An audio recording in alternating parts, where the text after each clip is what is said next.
in high school. I missed a lot of the dances. I asked someone to take me to the prom because I was perceived as a geek and academic and with a high GPA and lousy conversation.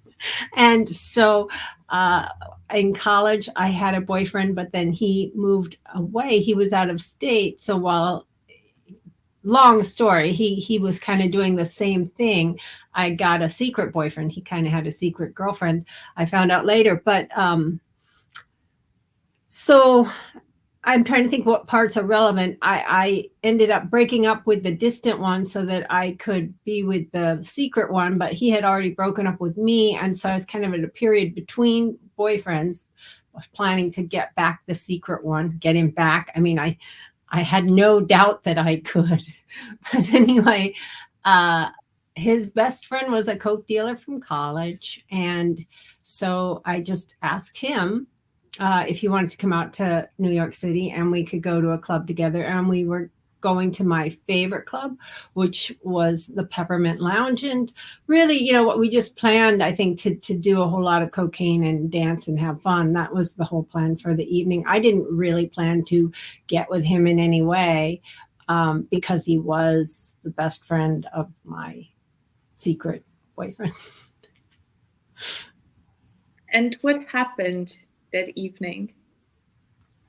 So we did a bunch of Coke before we left. We did more Coke when we got there, but we ran out. And so I did not want to come down. I was having a really good time. I was feeling good, but I could feel that the cocaine was wearing off. So we had some money with us and we put together $50.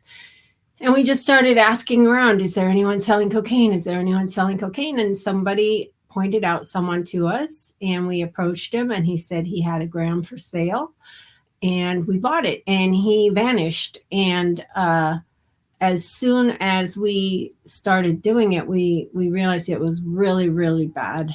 And in fact, it was not cocaine. I didn't know that until later when I got sober and I made friends with a lot of former Coke dealers in AA and NA.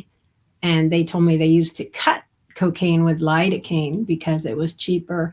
But judging from the fact that I got no high at all, it did numb our gums when we tested it that way, but it gave no high at all. So my date was kind of more of a cocaine connoisseur than I was. He was like, this is nothing. It's doing nothing for me. And he threw down his straw. And my thinking was,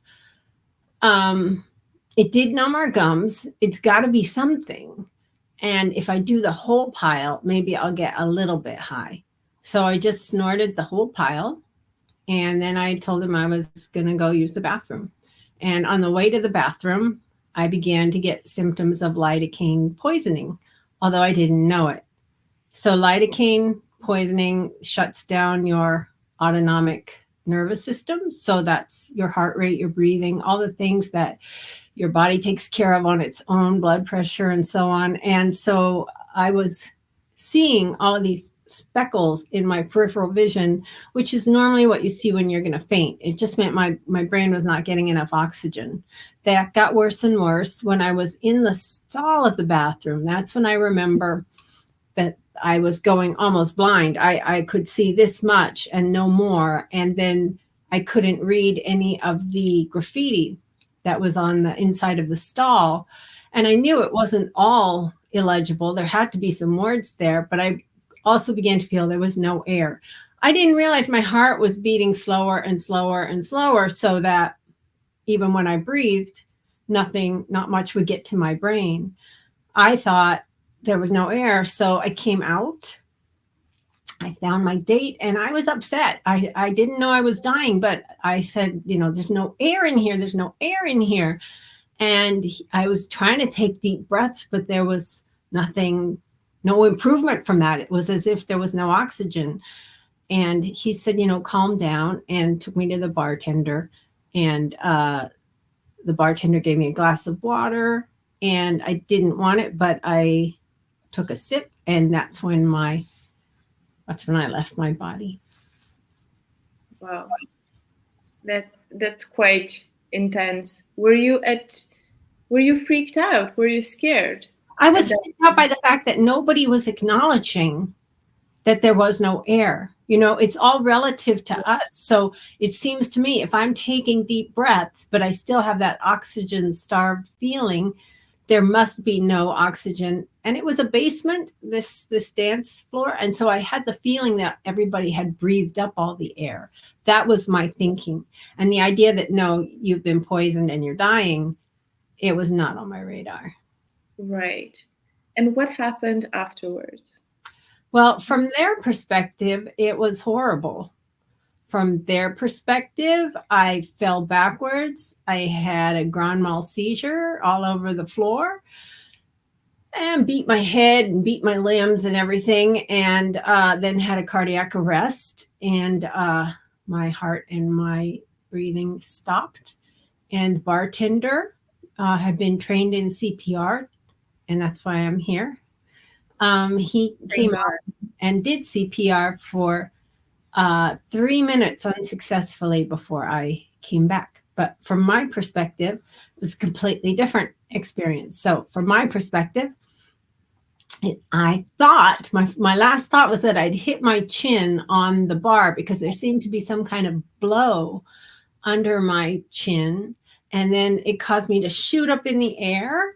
I was flying straight up, and I had a sense of Manhattan and everything just kind of receding away below me. And my thought was very simple. It was just, thank God that's over with, that silly game I was playing down there. I'm so done with that. So I didn't even think I've died, I've left my body. I just was so ready to let go of this life as a lot of work and striving for no good reason. That's how it felt at the time.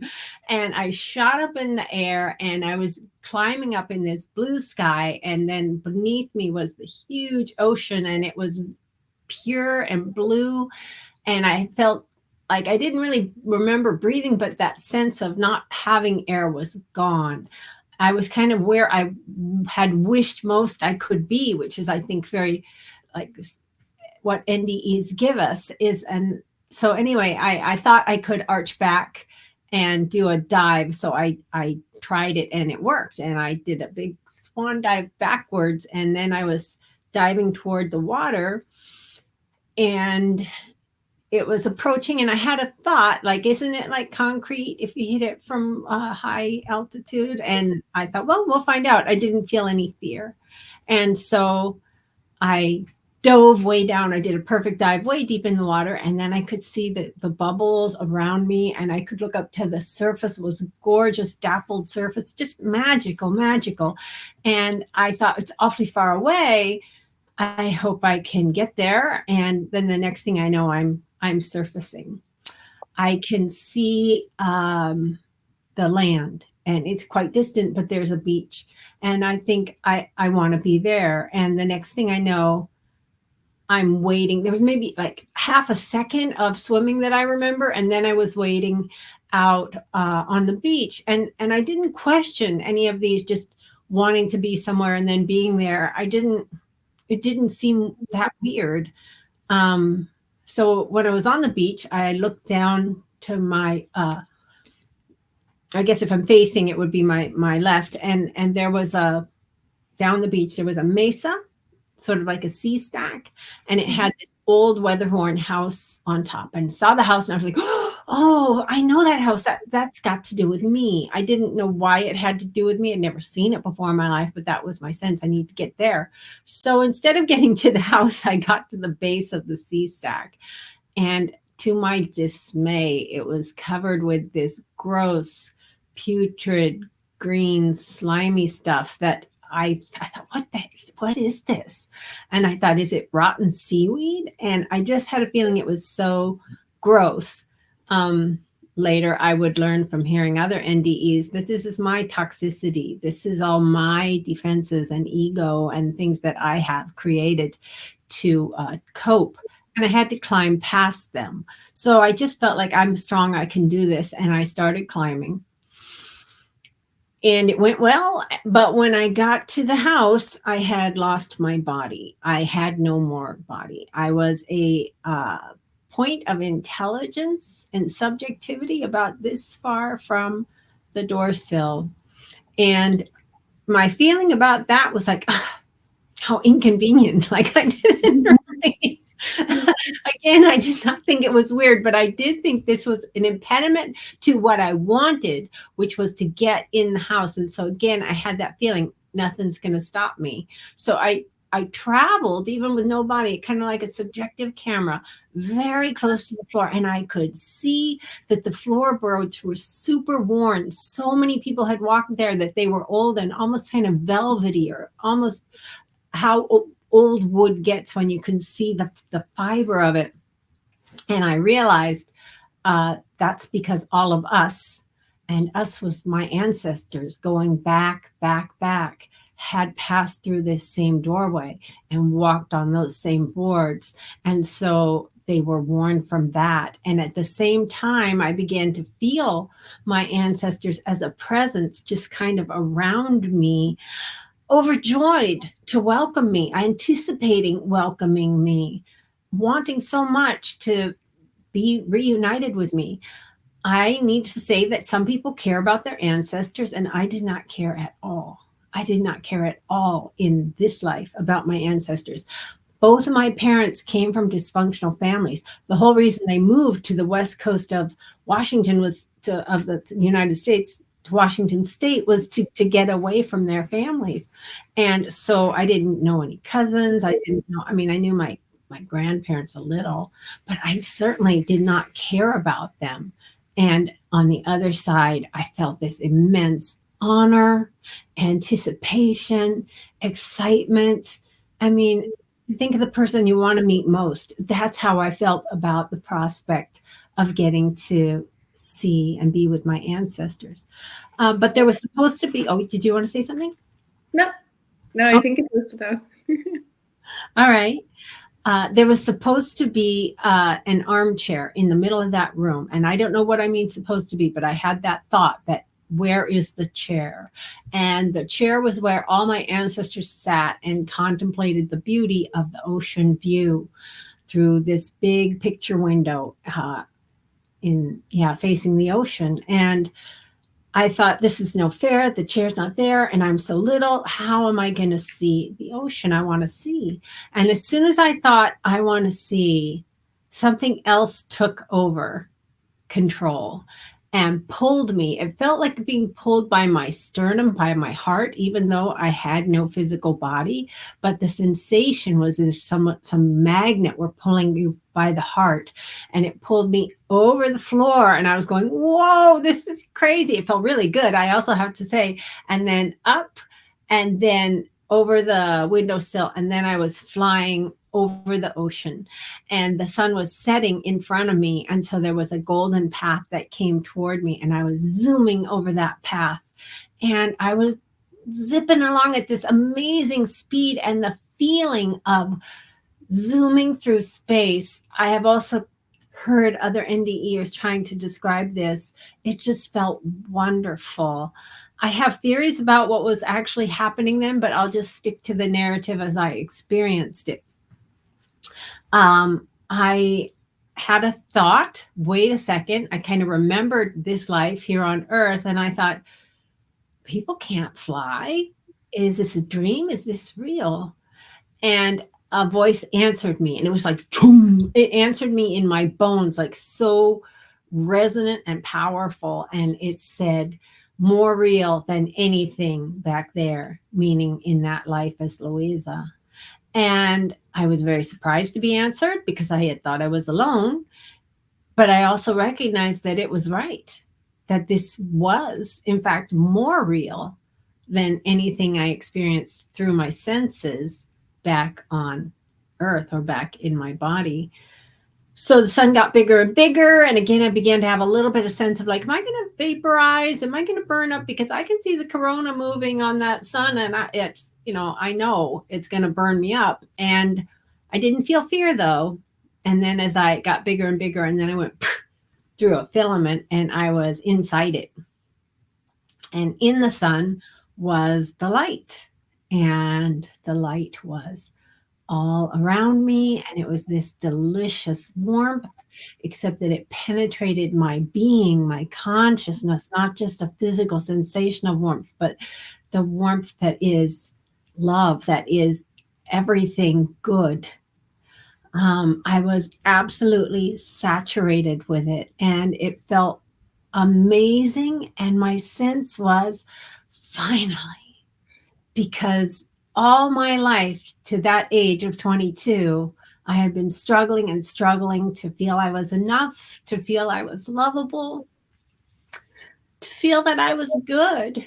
And in the light, all of that was fulfilled and more. I felt precious. Then I became aware of a being that I couldn't see. All I could see was the light. But I knew the being was holding me as if I were an infant. I had a sense that the being was sitting cross legged and holding me as an infant and pouring love into me. You are so loved. You are so loved. And it wasn't really like I love you. It was just like this love is for you. And it was for me specifically. It was not just for whoever shows up here. It was someone who knew me better than I knew myself. And I loved the parent, and it was just the apex experience of anything I can ever imagine. And then the spirit said, you can't stay. You're not done yet. And I understood you can't stay. I didn't know what the heck was talking about. You're not done yet. And then boom, the light was gone and I was in blackness. And I was just not having it. I got so angry and I wanted to scream. I wanted to throw a tantrum and make the parents see that I had to stay in the light. But I got a little signal back that just said, case closed, honey. And then I felt like I was falling. And that was a horrible feeling. As delicious as it had felt to fly through the air, this was the opposite. This was descending, dropping in blackness. And I was scared for just a little bit. And then I began to see these weird chalk figures on the blackness. And they were little figures, stick figures, doing little dances and swinging on swing sets. And they had a little chalk teeter-totter that they were going on. And they had these high, chipper little voices. And they were saying nonsense little things like, how many hippos make a flim-flam? Or how many, I don't know, zebras in a hopscotch. They were all children's things. And I felt like, okay, this is nothing compared to the light. But I feel like the parent gave me this to keep me entertained until I can go back, because I know I'm going back. And I kind of decided to hang out like when you watch cartoons when you're a kid, and I was just going to hang out there. But then one of the stick figures got closer, and his head kind of filled in like a dinner plate and took up a lot of my vision. So I was trying to see around him, and he was not having fun. He was saying, how many fingers? What is your name? And then I remembered this life, and I was absolutely devastated to realize I was back in the meat puppet. And that was how I thought of it. And I just felt like I can't do this again. This is just so primitive. I just have I can't go back to that after having been where I've been. But I did answer him, and I was lying on the ground, and I was in a pool of sweat, and he was the bartender. So that brings us full circle. Yeah. So then you're coming back to your body. And there's a few things I want to pause and talk about. First of all, I have no words. It's so impressive. Everything you felt, everything you've went through. Just absolutely amazing. You've mentioned while you were telling the story that you do have theories for how you would explain what happened and what that signified. Mm-hmm. What was the significance of what happened and of that journey? Well, this is just based on, I've conducted a lot of interviews with other NDEers, and I've gone to hear a lot of us speak. The initial blow is that it's often kind of a surprising experience to leave the body or to re-enter the body. So I think I was going through the elements. I went through air, water, earth, wood, fire played prominent roles until I got finally to the sun. And why it felt so good zooming across then was he was bringing me to a higher vibration. I don't really know what that means, except that there are base vibrations of evil, cruelty, darkness, and there are higher vibrations of love and compassion and connection. And that's where he was. I call him he now. The voice that was with me, the one who answered me, more real, and the one who was with me in the sun. He was bringing me to that higher vibration. And then the bartender created a means for me to get back in my body. And so it was decided. And I feel like in my view of the universe, God, my angel, and I are in a kind of lineage. And the decision was made, send her back. And so I was sent back. The anger that I felt was, I believe we are each of us individuated by a kind of aura or film or membrane of anger and fear that makes it so that we're not picking up spirit energies constantly.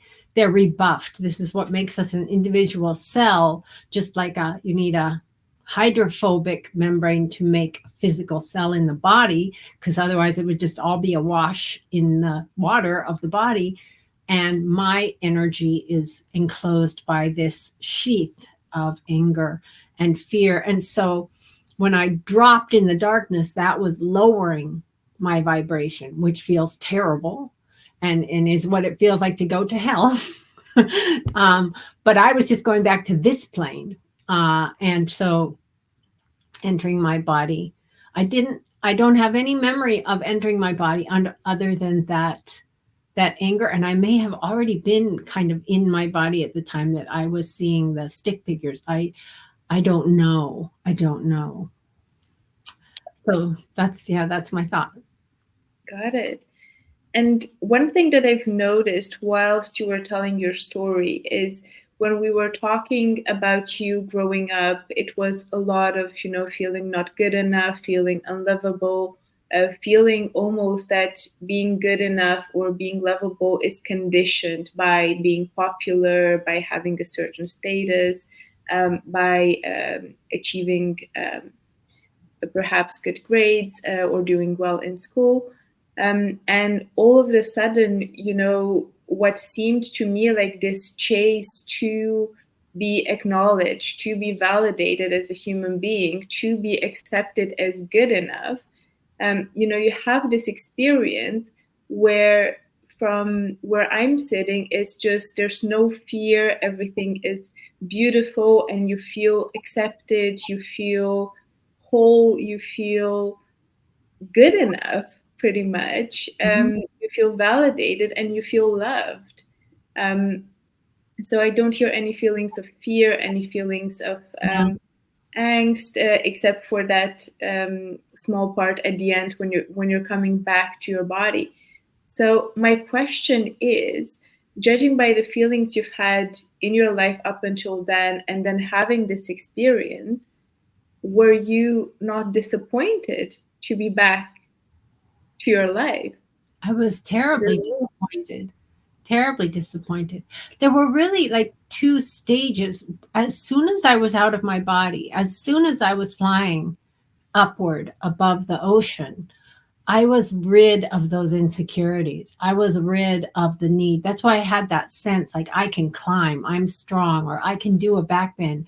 I had confidence and my fear was all gone, because the purpose of fear is to keep us in our bodies. And you don't need it once you're on the other side because you're not in your body anymore. So there is no fear on the other side. And then the second stage was being in in the light when I was unifying at some level with God. I did not unify all the way. I was sent back, obviously, but I was beginning to feel how it feels to pass through into what people call heaven. Amazing. So then you're back into your body. The bartender thankfully saved your life. Mm-hmm. What happened then? Well, I'll just tell it in accelerated form. Everybody said we're going upstairs. I found that, I don't know if it was from brain damage or what, but I have heard this from other NDEers as well. When I came back, my persona, my outlook, my experiences was just like me at 5 years old. So I had the sense that a big deal had happened. And I also understood that they didn't know, the people here didn't know anything about this. I felt like a magic portal that I had gone through. And they were going on something really bad that happened here, but I didn't really know what that was. There was a huge crowd of people staring at me. I didn't know what they wanted. And so we all just started going upstairs, but I was just kind of giggly. I just thought, this is silly. I don't know. I didn't have any of my normal feelings of that I would have with a whole bunch of people staring at me, and it didn't really make sense to me. I didn't really know that I had died until we were outside, and we were sitting on a bench with our backs to the wall of the building waiting for the ambulance. I didn't know that either. People had called 911. I was smoking a cigarette and being cool. And then the bartender came over and he started talking to my date. And he said, the date said that he had actually told him to stop CPR because it wasn't working and because he couldn't stand to look at the corpse. It was a very violent thing, I guess. And then the bartender said to me, you were gone for 3 minutes. And I kind of put together that he had done CPR, but instead of feeling grateful, 22-year-old Louisa felt like, oh my God, he had his mouth on my mouth. That's so embarrassing. Oh my God, he's like 30 and bald. That's so weird. Like I just had those thoughts. And I didn't thank the man who saved my life, who gave me these last 42 years of living. I didn't thank him.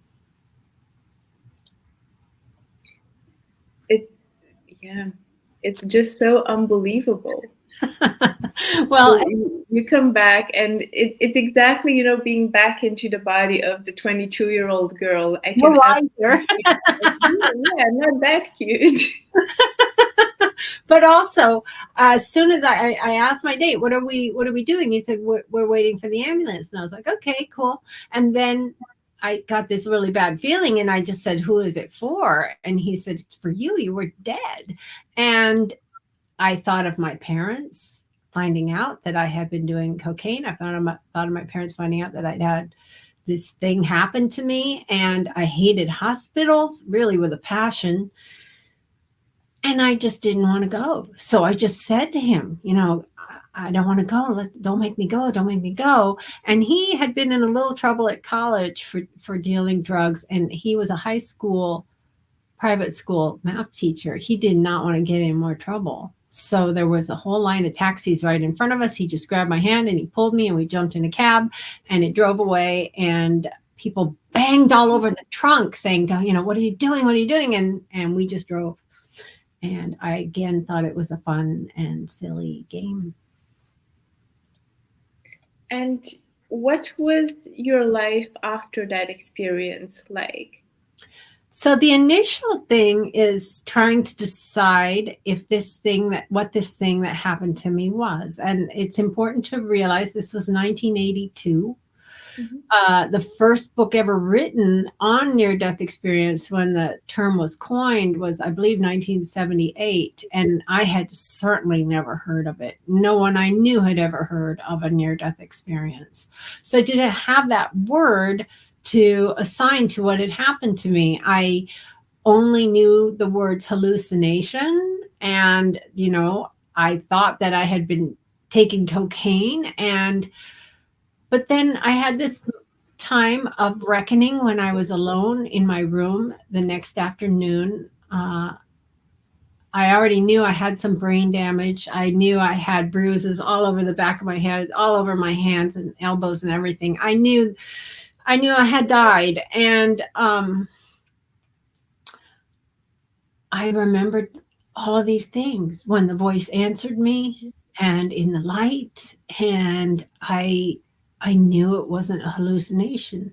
But the only words I had for it was God and religion and church and things that, I'm a little 22-year-old who likes to be cool and badass and run around to parties and smoke cigarettes and drink and the idea of saying there is a God would mean I can't keep doing all that.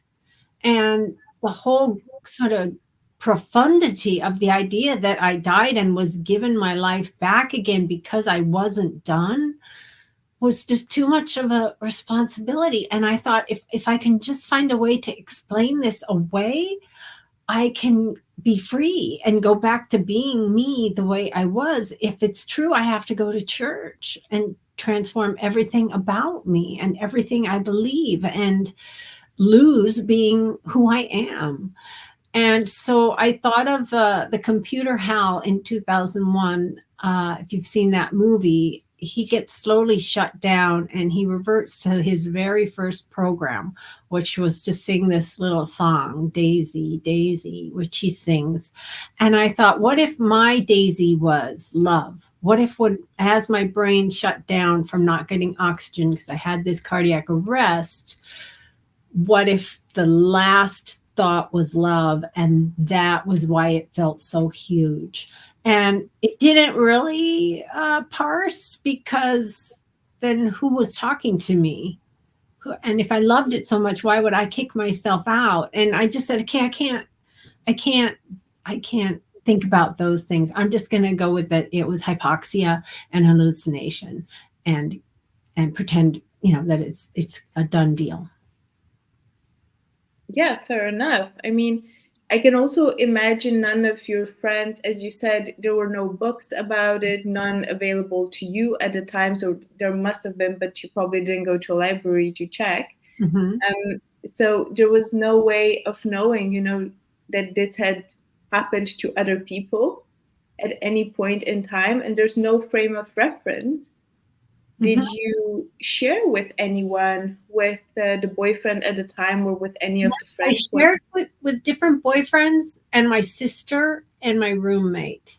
And that's kind of about as far as I went with it, because everybody, was agreeing it was a fantastic, fabulous, very, what would you call it?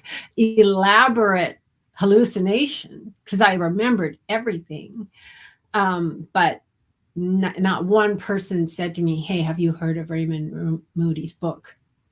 Hey, do you know there's these things called near-death experiences? The first so I had put it away, and my first paranormal experience, what happened is that sheath that I talk about, in exiting it and coming back through it, I had damaged it. That's my theory. No one knows exactly why people after NDE experiences have paranormal after effects. Bruce Grayson, who wrote the book After, he thinks it's something in the brain that gets changed. I think it's something in the aura that gets changed, because while I got depressed. I had to leave Manhattan. I was having panic attacks. I was a mess. And this thing that had happened was no help to me at all, which is very different than most near-death experiencers, who are usually transformed by what happened. But in my case, because I'd shoved it away, I saw a ghost on a beach, and it was clearly a ghost. I tell the whole story in my book, but just briefly, he was dressed like an old-fashioned fisherman. I like to say the guy on the fish sticks package. And I crossed paths with him after having seen him for some time, and he didn't answer me when I said, "How's it going?" So after I went on a few steps, I looked back and he was gone. And further, he had left no tracks. So that happened. And then I had foreknowledge that my nephew was going to die. And I moved away from Seattle and bought a cabin in the country, thinking I was going to be happier living in the country. But what actually happened was kind of the added isolation and my drinking. And I got a job as a barista at a very cool espresso shop where everybody drank a lot. So the drinking just started to spiral out of control. And I reached a point where I wanted to die. And I thought, I just can't keep doing this. I can't keep doing this life. I'm not getting anywhere. It's constant struggle. And my parents have 3 other kids and they'll be okay. And I just want out. So that's where I was when my angel made his executive decision, which I can tell you about. Yeah, I'd love to hear that. So I was going to parties all the time and staying out very late and getting drunk. And one time I got so drunk that people took away my keys, but they took me to another house and told me to sleep in this bed. But I woke up and I staggered over and found my keys, and I got in my car. I could not find the ignition for a long time, but eventually I found it, and I took off and drove on these winding roads to my log cabin, 80 miles an hour, and seeing triple, quadruple. And I came to a overpass over railroad tracks where there's a narrow bridge, and there were all these signs with reflectors to mark the narrow. And there weren't all these. There was a reflector sign. And in my vision, there were a whole bunch of them because I was seeing triple or whatever. And I just thought, I don't care if I die. And I just kind of aimed for the middle and shot through at 80 miles an hour. And I got through and I was like, woohoo! And I got back to my log cabin and I got out of the car and I was using the car door to hold myself up because I couldn't stand. And I thought, I am such a badass when I drive drunk. By this time, I am ashamed to say I'm 34 years old. And that was my thought.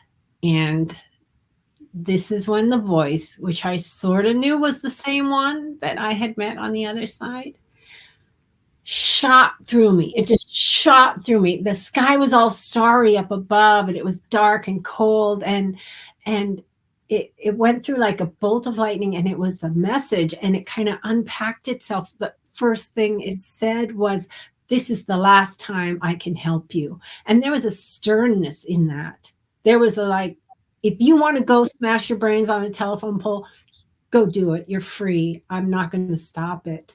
And then the second part was, you do know right from wrong. Because I'd been like reading a lot of this book, Bukowski, this poet Bukowski, kind of nihilistic stuff. And I had been scrawling in my journal, your spirits can read your journals, that there is no right and wrong. It's just a human construct and nothing matters. And so he said, you do know right from wrong. And that was super clear memories. Now, remember, I am blacked out drunk, right? So when I got up in the morning, somebody had made oatmeal and spilled it all over the place and left the milk out on the counter. And that was me. The last memory I had was that message going through me and that going across the bridge. So weird thing about spiritual memories is they do not fade. So I did not understand why all these years later, at 34, 12 years later, I could remember the NDE as if it happened yesterday. And that I could remember this drive and this overpass and this moment with perfect clarity when everything else was mush. From the party itself, I can just remember that whenever I would fall down, everybody would go, whoa. And And I can remember them taking me to this house, how we got it's. So in other words, from the time the angel started taking care of me to the time when he let go, is super clear in my memory all these years later. And do you feel like this guiding force had something to do with, you being able to drive through those winding roads? He was driving. It wasn't me. It wasn't me. I couldn't even stand. I couldn't even see. But he had sent me back, and he wanted, there's stuff I was supposed to do. And then he was so, I just want to say, he just, at a certain point, you have to give free will to beings. So if I was determined on self-destruction, at that point he was like, destroy yourself if you must, But I will say he was a little pissed. And I say and I guess I should spill the beans that as the years passed and I began to answer him and talk to him, I eventually developed a name for him. I was very much a feminist, and I wanted the voice, the parent, to be female, but it began to become increasingly clear to me that he is masculine. And so I call him Ignacio now, because during the pandemic, I had a lot of time with just him and me. And I just kept nagging him to give me a name. I said, I don't like calling you Angel. I don't even really like the word angel. So please just give me something. And so one day he answered, and he kind of rolls his eyes sometimes. He went, I have had so many names in so many lifetimes, and none of them are in alphabets that you know. And so I was kind of like, whoa, I didn't think of that. So I, again, was still whining, and I was just give me one, just give me anything. And so he showed me things that were sort of letters floating in space, and they were moving around, as I guessed. There was an IG, and I was like, Ig, I don't know what Ig. And finally, I arrived at Ignacio, and then he put an E below it. And so I was like, Ignacio? And then you get the thing, just like in charades, And so then I looked it up, and it means born of fire in Etruscan. And I guess that was probably one of his last lives. I've called mediums before. I wanted to do a past life regression, and I called this medium in California, and she's going, no, I don't do them remotely. I don't believe in doing them over Zoom. I'm sure you can. Who's that with you? Oh my God, he's so powerful. And she said he was super masculine too. So she said he was old. And that's what she was getting. And I hadn't even said a word, about that. So what I can tell you, I'll kind of speed up my story. So just because he's told me that I do know right from wrong, it's a long way to start building that.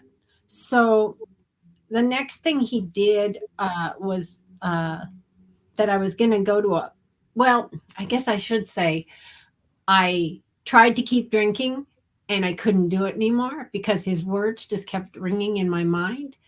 I did still want to kill myself, and I finally made up my mind, okay, I'm going to call this AA number that someone gave me because they clearly thought I needed it, Alcoholics Anonymous. And if I don't like what I hear from them, I'm going to drink a gallon of vodka and die. So I called AA, and the woman was super sweet and nice. And I went to my first AA meeting, but I still in my head had the same set of values. So I was going to go to this vodka slamming party where this boy that I was obsessed with was going to be. And what happened was I left the gate to my log cabin open, and one of my dogs was killed by a dirt truck, ran over her. And while I was next to her body, he showed me her blood going through the asphalt, and he gave me this, knowing he was like, this is what happens, and this will be your blood soon if you don't cut the shit. And then he showed me a very old image of like a Pied Piper with a bunch of people following. And that was coolness. It was coolness. And he showed me he was leading us all to a cliff and to our deaths. And he said, don't follow him anymore. And I remember I was by my dog's dead body. So I had cut the shit for a moment. I was my real, authentic, grieving self just for a moment. And I said to him, I don't know what else to live for than that. And he answered, there is something, and you will learn. Because I didn't know anything about loving other people. I didn't know anything about trying to be useful or give to people, or just how to love from one's heart to others. I knew nothing about that. I knew only how to suck it in. And he was saying, we're going to reverse this flow. I didn't know that then. I knew I just had to let go of it. So I called the one person I knew who was sober, and she came over, and we ended up starting a relationship, a lesbian relationship. I had already been lesbian for the previous relationship. And I've been sober 39 years. No, 29. Sorry. Gave myself a decade there. Sorry. 29 years. It'll be at the end of this month. So he's spoken to me many, many more times that I can tell you about if you like. I have lots of stories of his intervention. Sure. I think first, I'd just like to say, Louisa, it's so unbelievable how courageous you are to share your story with the good, the less good as well, because I think the feelings that you've had that have led to alcohol, that have led to substance abuse, I was going through your blog and I was thinking, well, I've had those feelings many times. Everybody I know has had those feelings. And I think perhaps there's a variance in some people have it more often and perhaps all of the time, and for others, maybe it's just parts of the time. But I think you speaking to your past self and the decisions that you had made back then, I think it's just awe-inspiring, and that you can still come back from that and be, the person I see today is just this lovely, joyful, wonderful, light person with this beautiful light energy around you, from what I can tell.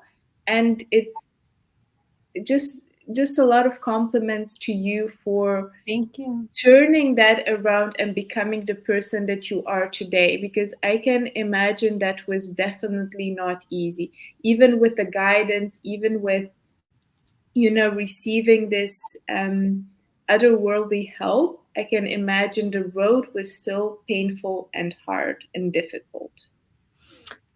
There were moments of decision on my part.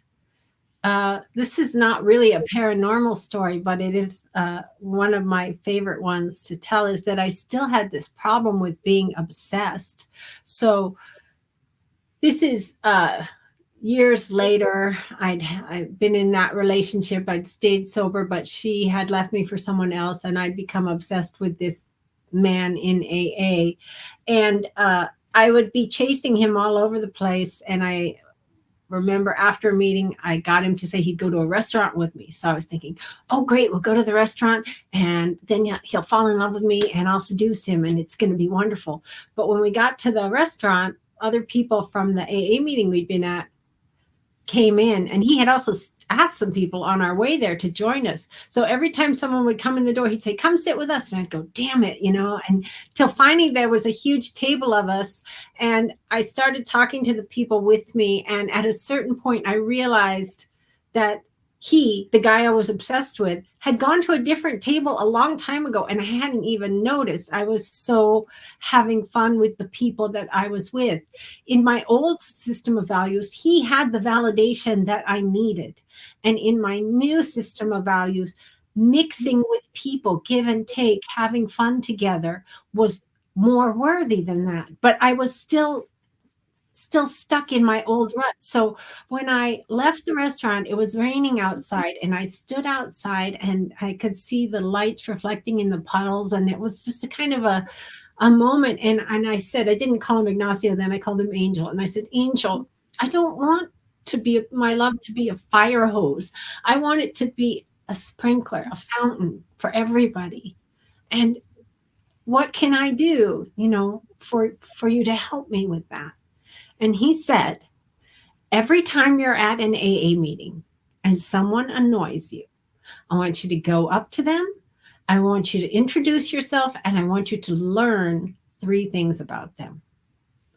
And so I did it for a year. If I was in an A meeting and somebody talked in a way that I thought was too showy, I'd be like, oh, God, she's showing off. And I'd be like, I have to go learn 3 things. And somebody would do a share that sounded to me kind of rehearsed, like they had kind of planned out everything they were going to say. And I call that a car share, because you practiced it in the car. And I'd go, oh, I have to go learn 3 things. And I did this again and again and again until 2 things happened. The first is that I had a million friends. I had so many friends, because each one of those little connections would grow when I'd see them again. And many of the women who annoyed me because they were like me. And so they would ask me to be their AA sponsor and meet with them and help them through the 12 steps.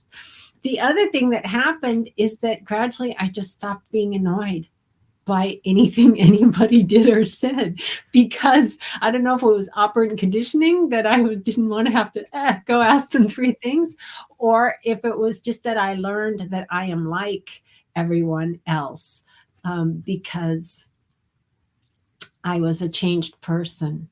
And I'll tell you one other story is that when I was turning 18 years sober, which is, gosh, already more than 10 years ago, I was going through a terrible time when I had written my addiction memoir, and my family hated it, especially that I said our dad was an alcoholic, and just they didn't understand the concept of an addiction memoir, which is to show how you hit bottom and then how you clawed your way back. They thought I was showing off with all these terrible things.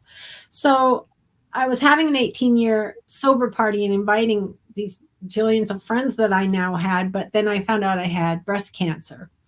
And just about a week before the party, I found out the breast cancer was contained to a tumor, and I was going to have a lumpectomy rather than a mastectomy.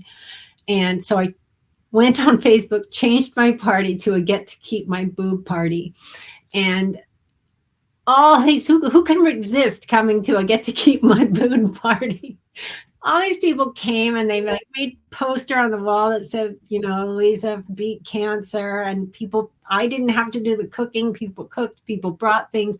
All these people from Alcoholics Anonymous that I had helped in little ways over the years. And when they were singing to me, I was embarrassed, the way you get embarrassed when people are singing happy birthday. And I got visited by all that less than stuff. And I thought, oh, my siblings are right. I suck. I've made myself the center of attention yet again. And Ignacio came to me, my angel came to me then, and he said, this is the whole point of life. Just let them love you. And it was so hard, because imagine being in the midst of I am ripping on myself. I am beating myself up. And he says, just let them love you. So you have to go and turn it around and open your heart and just look at their faces with love and feel it that way instead of as embarrassment.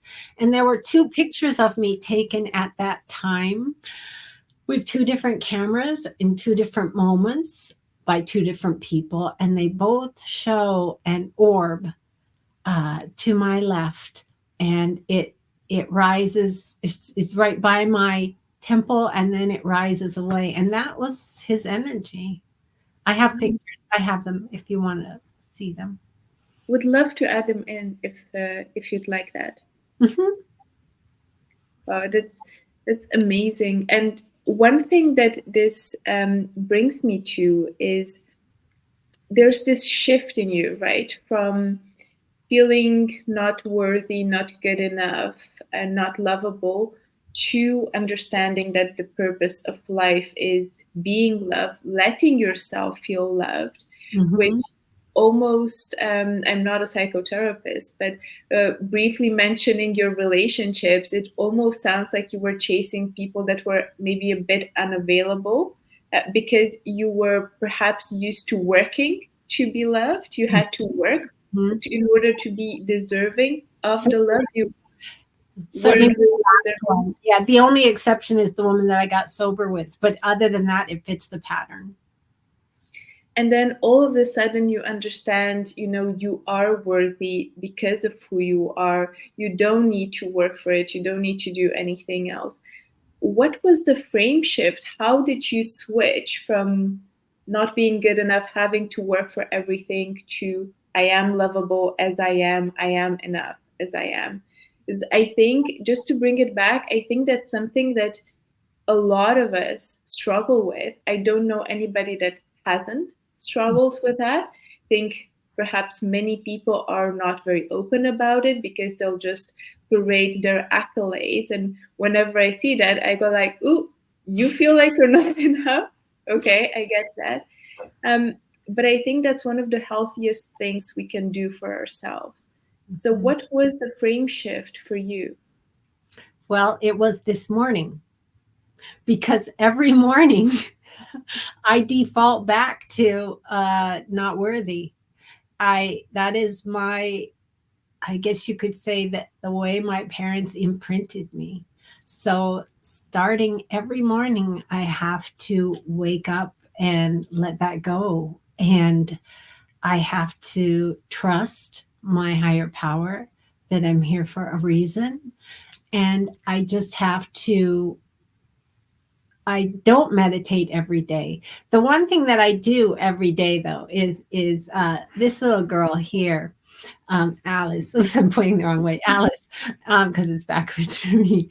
Uh, she's a rescue dog who was so badly beaten in Texas that she was just terrified of absolutely everything, and she was thrown as a puppy into the Rio Grande desert to starve, and she did starve, and so she can't see very well, and you can see she has that nervous tick that where she's moving, and she has almost no teeth, no canines, just these little yellow things in where her teeth should be.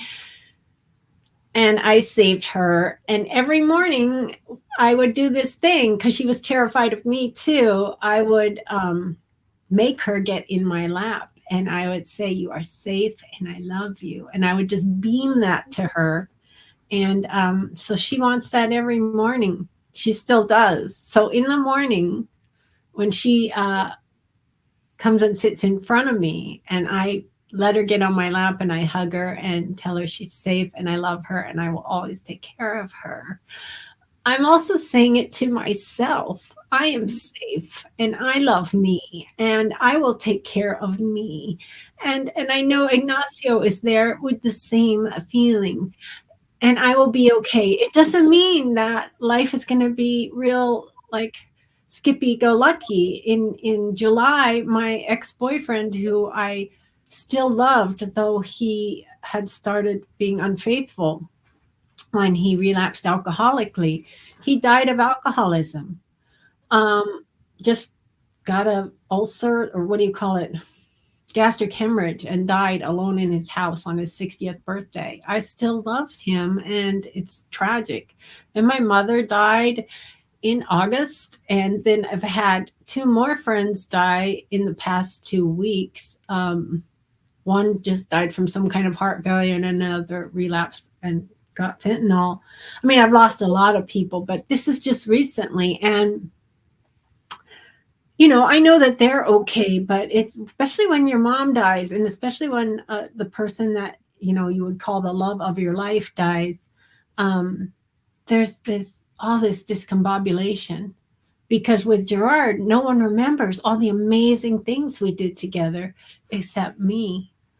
Although he did come to me once. There's my Alice.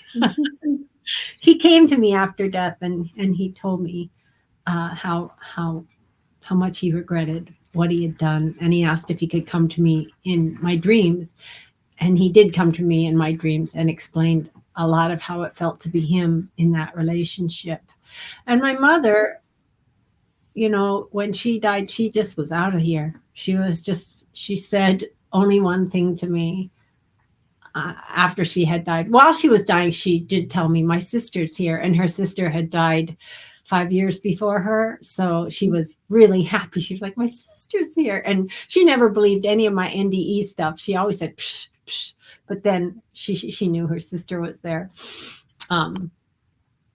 And after she died, she just said, I should have done this a long time ago, because she was 97 when she died. Mm-hmm. But not having a mother and having lost that love, I'm a little disoriented. And Ignacio also told me that I need to move. I need to sell this house where I've lived for 23 years. And I need to go to the Oregon coast, and I need to start a sanctuary for animals and do for for other animals what I've done for Alice. So that's what I'm going to do. And I'm scared because I don't know where I'm supposed to go in Oregon. I'm kind of choosing an area, but how is it going to work, Ignacio? And what he keeps telling me is just have faith. Take the next step, and I will show you more as we go. So I'm blind faith. I'm going to do what he told me to do.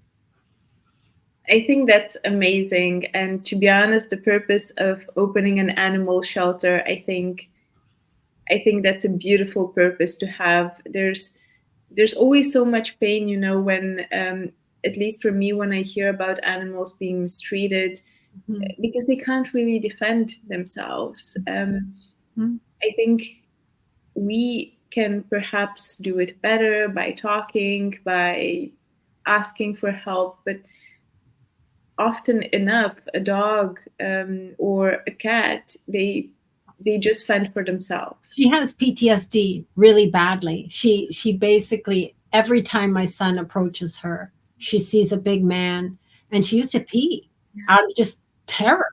And it's still scary for her. I believe the spirits in animals are as much of God as we are, that they chose to incarnate as an animal.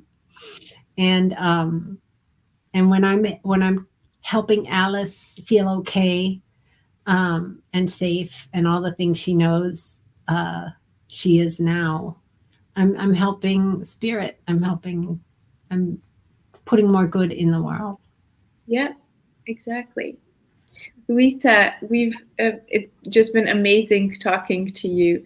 I wanted to shift gears a little bit here and ask, you've written 2 books. Yes. You've written A Spiritual Evolution, and you've written Die Hard Atheist, from NDE denier to full-on woo-woo against my will. So Very interesting title. This is my new book, which I would love to plug. Yeah. Go for it. So this really just goes from paranormal event to paranormal event. And it sort of fills in where I was in my life at the time when this paranormal event happened. So you do get the story of my life, but I very much consolidate anything that is just part of my alcoholism or part of whatever the rest of my life. And it's doing really well. I would strongly recommend this one. And then this other book, which I'm using to prop up my laptop to make it a little higher, is this is The Spiritual Evolution. This is super long book. You don't want to get it unless you want to read a whole lot. It's got entries from my journal. It's basically, in AA we have speaker meetings sometimes where somebody gets up and tells their story. So imagine if somebody took 10 hours to do that.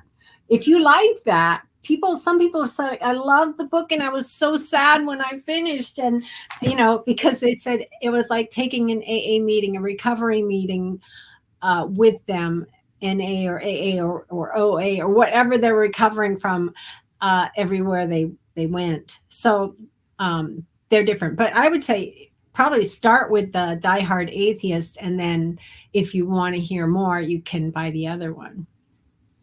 And tell me this, why is it important that messages like the ones that you have in your books, why is it important for you to share them?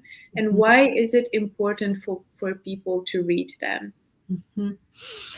I think the most important shift is that the more I was trying to get happiness from outside me, the more I languished.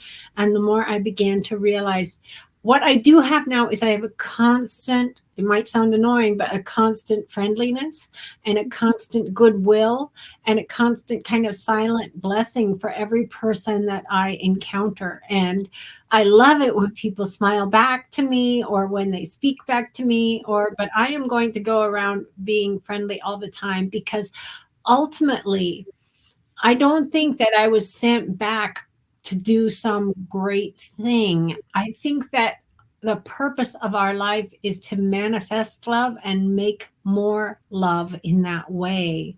One NDE that I interviewed, I loved what her higher power said to her was, what matters is the wake that you leave behind you. And she was given sort of the image of a duck on the water leaving a wake, and said, are people happier and do they feel better about themselves and their life for having crossed paths with you, or do they feel worse? And when I meet people who are so cold, Seattle there's this thing called the Seattle freeze. People here are, when I was young, people were very kind, but sometimes I will try to speak to people and it's as if we're on the subway or something, even though we're on the sidewalk or in the store, and they're just like, why are you talking to me? And they're missing the point of life, which is even in little increments to love and be loved, even in the tiniest sparks. And research is showing this now, right? Research is showing that it's not just the big relationships in your life that make you healthy. It's all the little ones that you have with every person that you cross paths with. And why is it good for us? Because that's what we're here to do, is to connect and make little sparks of love everywhere we go. Absolutely. And I couldn't agree with you more. That's also one revelation that I've had in the past few years. And I've been thinking, I think growing up, to just give you a bit of a background, my idea was always, I worked in a big corporation. So my dream from, being young was going to school, going to college, get a good degrees, go to a big corporation, and then climb up the corporate ladder. So that was my nirvana. I thought CEO would be just awesome. And in the pursuit of being powerful or being the person that people would listen to or get things done, I realized I don't want to be that person. And I realized I would much rather be somebody that made other people feel good in my presence. And I felt most rewarded when I was somebody that was nice, that was friendly, when I would get feedback, that complimented, oh, I felt so good talking to you, or I'm able to open up to you. And that just sort of reinforced that personality trait, that I don't want to be known as the person that will get anything done, regardless what it takes. Mhm. I just want to be a good human being and be a good presence and make other people feel loved and seen in my presence for Mhm. as long as it is. Mhm. And I think that shift has just has been very rewarding. I sometimes, as you say, with feeling unlovable or not good enough, it's something you have to go through almost daily. And there's times when at least for me, I get out of that feeling, and when I have to think that I have to get back in.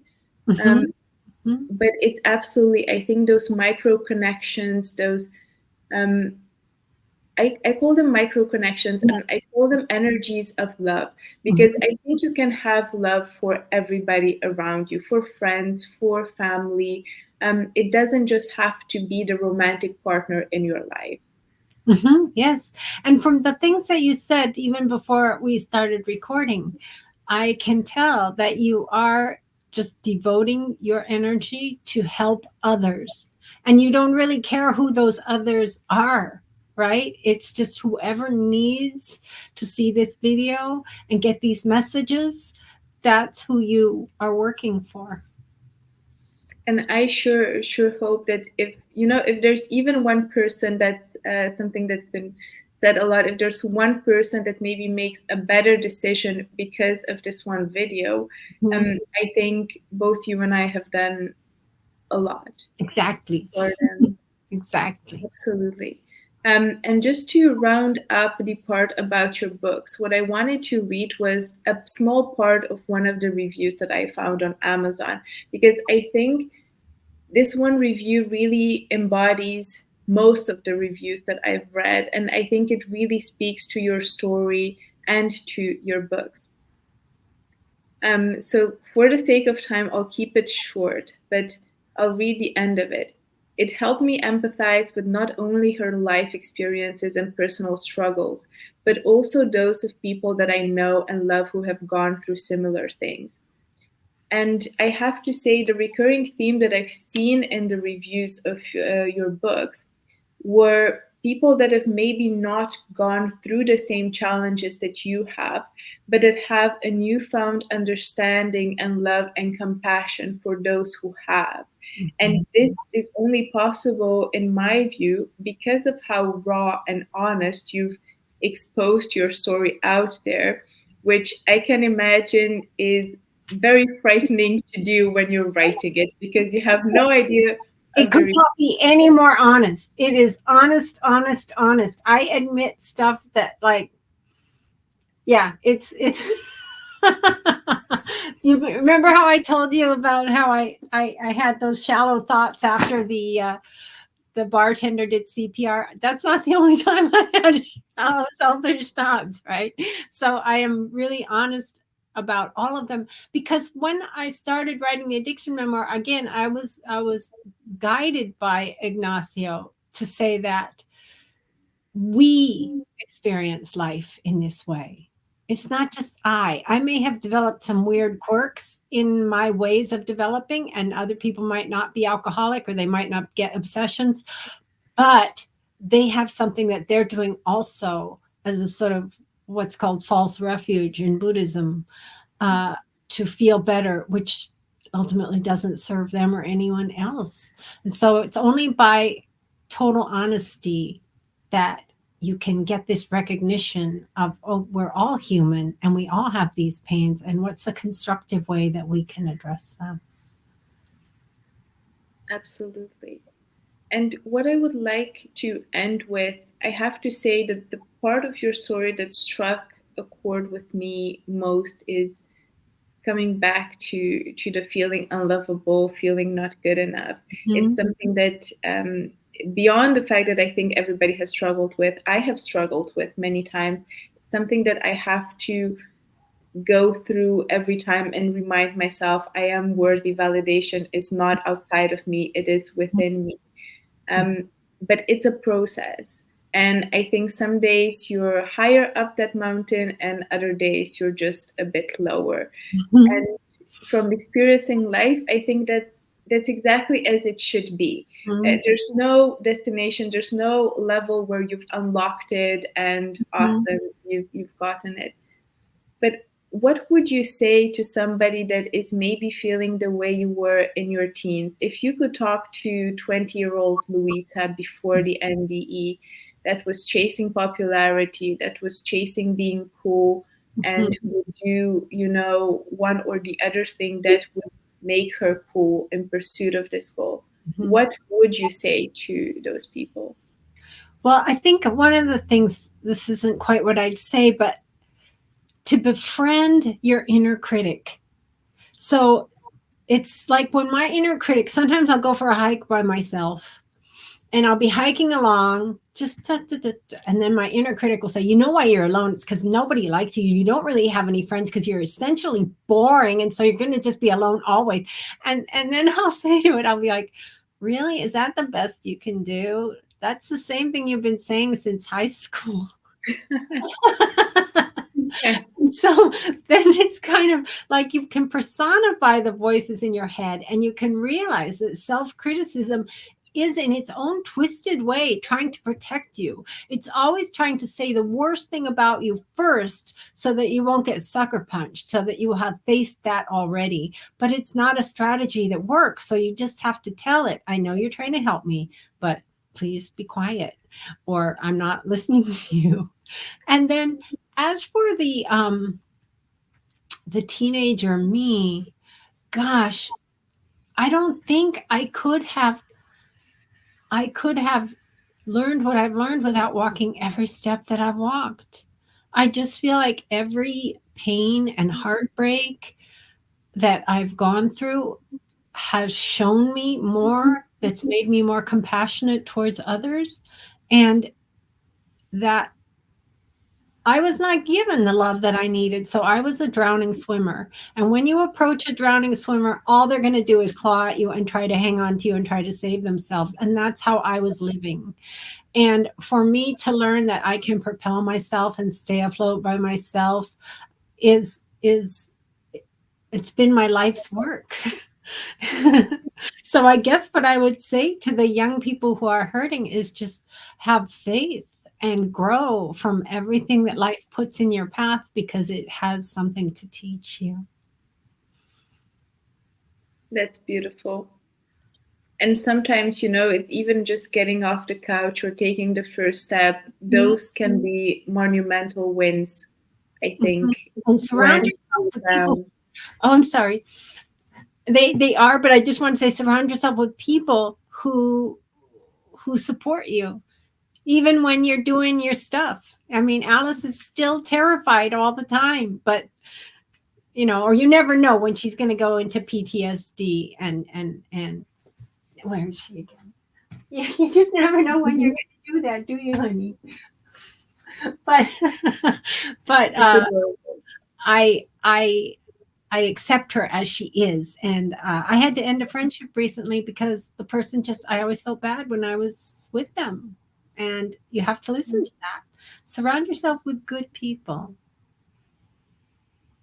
Definitely. That's great advice. And I can definitely recognize that being around people that you just don't feel good with. Absolutely. Mm-hmm. Louisa, thank you so much for our chat today. It could have easily gone on for more hours. There were so many questions that we didn't get to go through, but I think you've been an open book. You've been so raw and honest with your experience, with your challenges in life, which is something that I very much appreciate, because I think all of us go through different challenges, but I think most people just keep it to themselves because they're afraid, because they're maybe ashamed. And I think by being open and transparent, this is the way that other people can learn from us. Well, thank you so much for having me. I really enjoyed talking with you. Thank you. How can people connect with you and with your work? Well, we'll put it on the podcast page, right? But both the books are on Amazon. The addiction memoir is under the name Louisa P, because I'm not supposed to have a last name if it's about recovery. So that's by Louisa P. And the Die Hard Atheist, which is the one I would say to start with, is by Louisa Peck. It's on Amazon. That's the only place you can get it right now, is on Amazon. And then I have a blog that is one word, spiritual evolution net, and that's where I post. I don't post as often as I used to, but I try to post at least once a month, and there's years and years and years of blogs in there, so people can find that as well. Beautiful. And I would definitely recommend the latest blog post that you've written. I've definitely taken some notes from that one. I'm glad. Perfect. Thank you so much, Louisa, for being here today. Thank you. Right. So my guest today is Christy. She's had a very recent and fascinating near-death experience that I want to discuss, as well as all the lessons that we can take from it. But before we get into that, Christy, tell me a bit about your upbringing and your life as it is now. My upbringing was a long time ago. I was raised in Texas and Colorado. My mother was a narcissist. She passed away during COVID, I want to say in 2020, maybe 2021. I don't know, my upbringing, I was brought up in a Christian family. My granddad was a preacher, so it was kind of, hit over the head with the Bible enough times that you just did whatever you were told kind of thing. My dad worked all the time. I had 3 brothers. We kind of protected each other and did what we could around each other. I found out later in life how much my upbringing had to do with the trials I went through raising my own kids. The depressions, the anxieties, my overweight issues. I was 300 pounds at one point, and had to go through getting all that off. And that was when I related it back to my childhood, I was able to fully understand who I was and why I ended up, what had caused me to be what I thought I was. Yeah, there's a lot of interesting things there. Definitely want to get back to talking about narcissism and how do we deal when somebody in our family has narcissistic tendencies, because I think that's definitely helpful for everybody.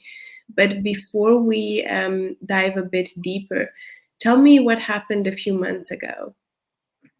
So December 2nd of 2023, so right at the end of last year, I'm an asthmatic, so that's another whole life. I was told by my mother that I was born having an asthma attack, which I found out later wasn't true. So it was just part of her weirdness and her control issues, but had asthma my whole life regardless. So I had to deal with that.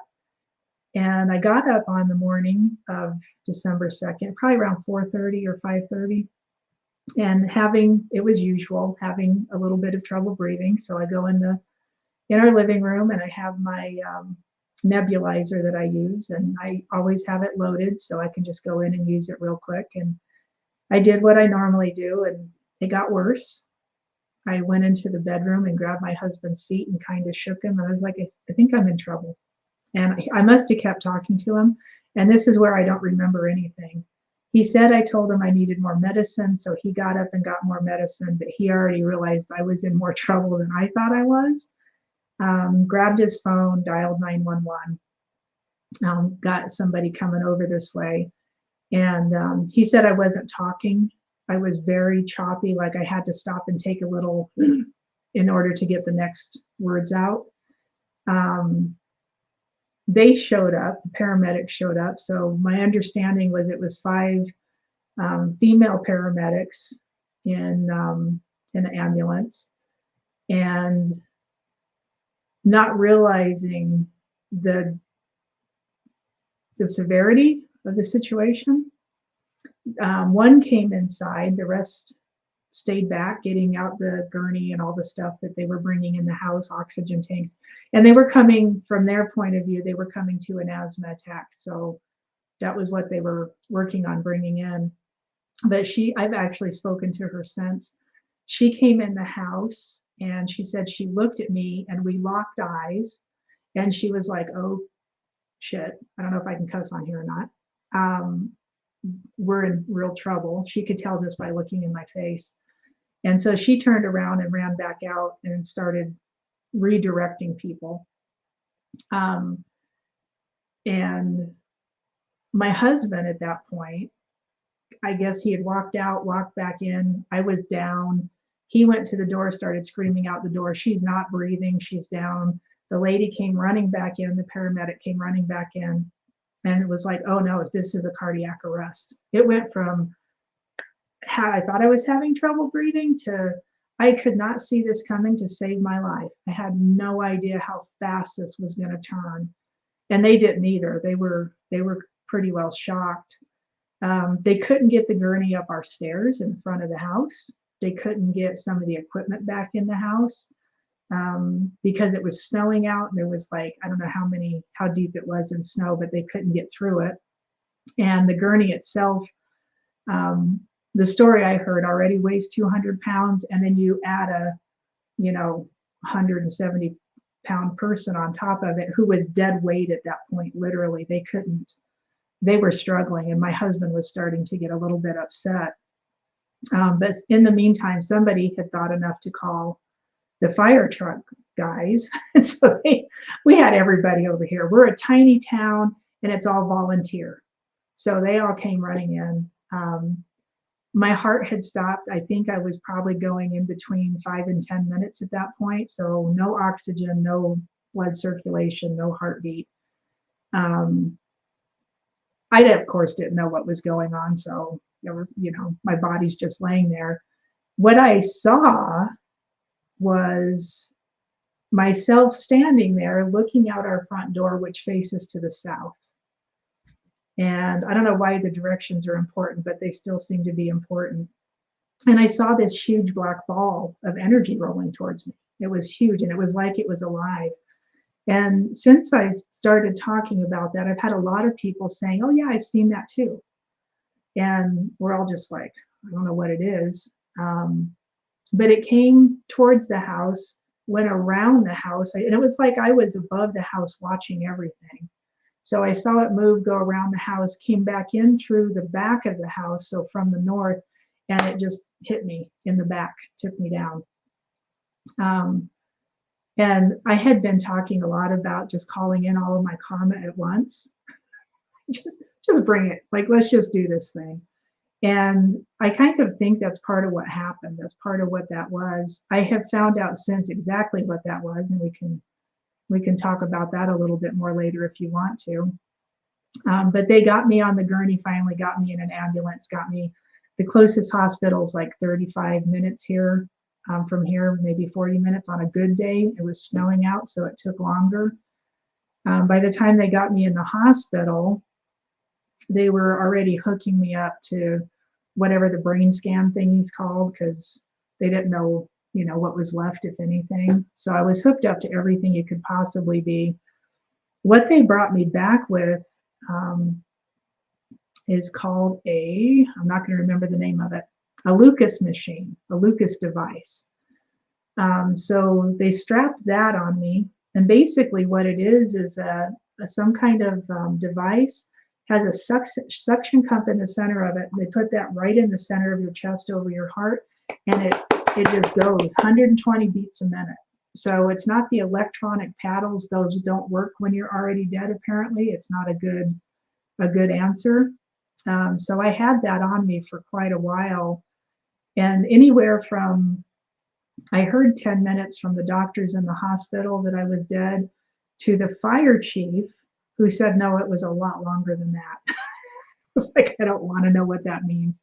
So all my rib cage is just a mess still. That's the biggest problem I'm having. No brain damage, no heart muscle damage. All of my lower organs were in renal failure, which is typical, I guess, if you don't have blood flow or oxygenation. So everything basically just started failing. I was in a coma for 3 days. They let me wake up out of that finally. So it was an induced coma.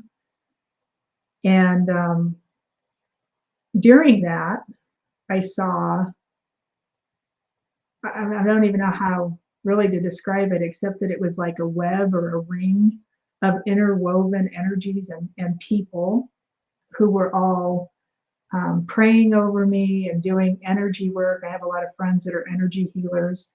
All of them were doing their jobs and doing, whatever they thought they needed to do. It was amazing to watch. But I was watching from a place of this like dark, silent, totally peaceful, absolutely beautiful. It was amazing. It was amazing to watch. I knew some of the beings that were around me. I knew there was family members that I could feel, and I knew who they were. There was beings that felt familiar, but I couldn't put my finger on them. I couldn't tell you who they were necessarily. And then there was beings that were otherworldly. I don't know how to call them. I didn't know who they were. I could feel the power and energy coming off of them. And it was just like they were part of the support system. They were just there to support everything that was happening. So another 3 days in the hospital, and I had a doctor walk into the room. I was in the cardiac. I went from ICU to the cardiac ward. And he walked in after 3 days and he goes, honestly, you can go home if you want to. There's no reason for you to be here. And I was just like, you're talking to the wrong person. I'm pretty sure. Like, you want to check the chart again? And he goes, no. He showed me. He goes, you have no brain damage. There's no heart damage. We're not like whatever they track in your blood work. He goes, it's looking pretty good. He goes, your biggest restriction is going to be your pain from your rib cage. He goes, and there's no broken bones. We can't find any broken bones. So it's all cartilage damage and bruising. So soft tissue damage, which is worse than, like, if the bones had broken, you would have been better off. So the soft tissue damage apparently takes longer to heal. The cartilage damage takes a lot longer to heal. But we're healing it really fast with the help of all the guides and the team members and and my friends that do energy work. Everything. I'm not even 2 months out yet, and the doctors are just shocked how fast all this is moving. Oh, that's impressive. Do you mind sharing a bit more? Because I think this can be helpful. What kind of energy work and therapies are you doing to recover? I am very fortunate. I am very fortunate. I've been doing this healing journey of my own for a long time because of the 300 pounds and all the illnesses that went along with that. So I've been on this journey a long time. I practice myself heart coherence, breathing techniques, which has changed radically since this happened. The breathing techniques have definitely changed. Meditation, right? All the things. Heart coherence by itself will cause a resilience inside your system that will change the way you heal, right? It just does by nature of what it is. And we can explain that more later too, if you want to. But the friends that I have around me are everyone from just people who send love, and every time they think about you, they're just sending love and keeping you in their prayers in their mind, kind of idea, to people who douse and literally use dowsing charts that are kind of crazy. I can show you that again if you want to see it. It's pretty intense.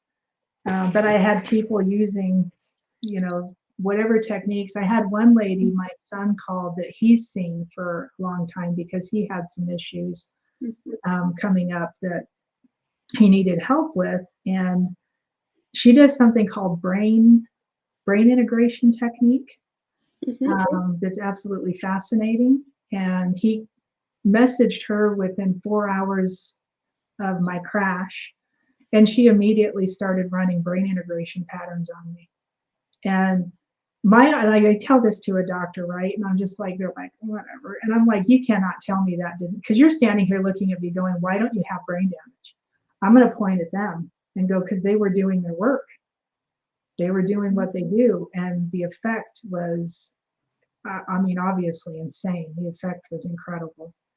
So I had a lot of that stuff going on. When I went to the firehouse and talked to the fire chief, probably 2 weeks after I got home from the hospital, and I walked in and he just kind of looked at me and he was like, And I said, my name's Christy. And he goes, Hound Street. And I was like, yes, Hound Street, because that's where I live. And that's how he knew me. He goes, we didn't know if you had lived or died. He's like, oh my God, Yeah. I had no idea. And I was like, yeah, I said, and I'm fine. Like the only restriction is the rib pain. You guys did an amazing job. I would love to meet your team and just hug everybody and say thank you. And he just started crying. I was like, oh no, like you're going to make me cry. And he said, you know, I've prayed for you every day, because he goes, we've never seen that before. It happened so fast. We just didn't know, like nobody was prepared. Nobody was prepared. And I was like, well, I would say you were really prepared, because you did what you needed to, and everybody who surrounded me. And obviously your prayers worked, because here I am. And I saw him in that web. I saw him in that ring. I just didn't know who he was. And everybody that was in that circle of love, I just can't even. And I can go back there. I can shut my eyes and just be right back there again. It's so incredible. Oh, wow. Yeah. Yeah, it's never left. And how do you feel like when you go back there, or when you were in this circle of love? What kind of energies were you picking up on? What kind of feelings did you have? You know, mostly just peace. And I'm going to say, I guess, love. It was just so peaceful. And I'd probably awe.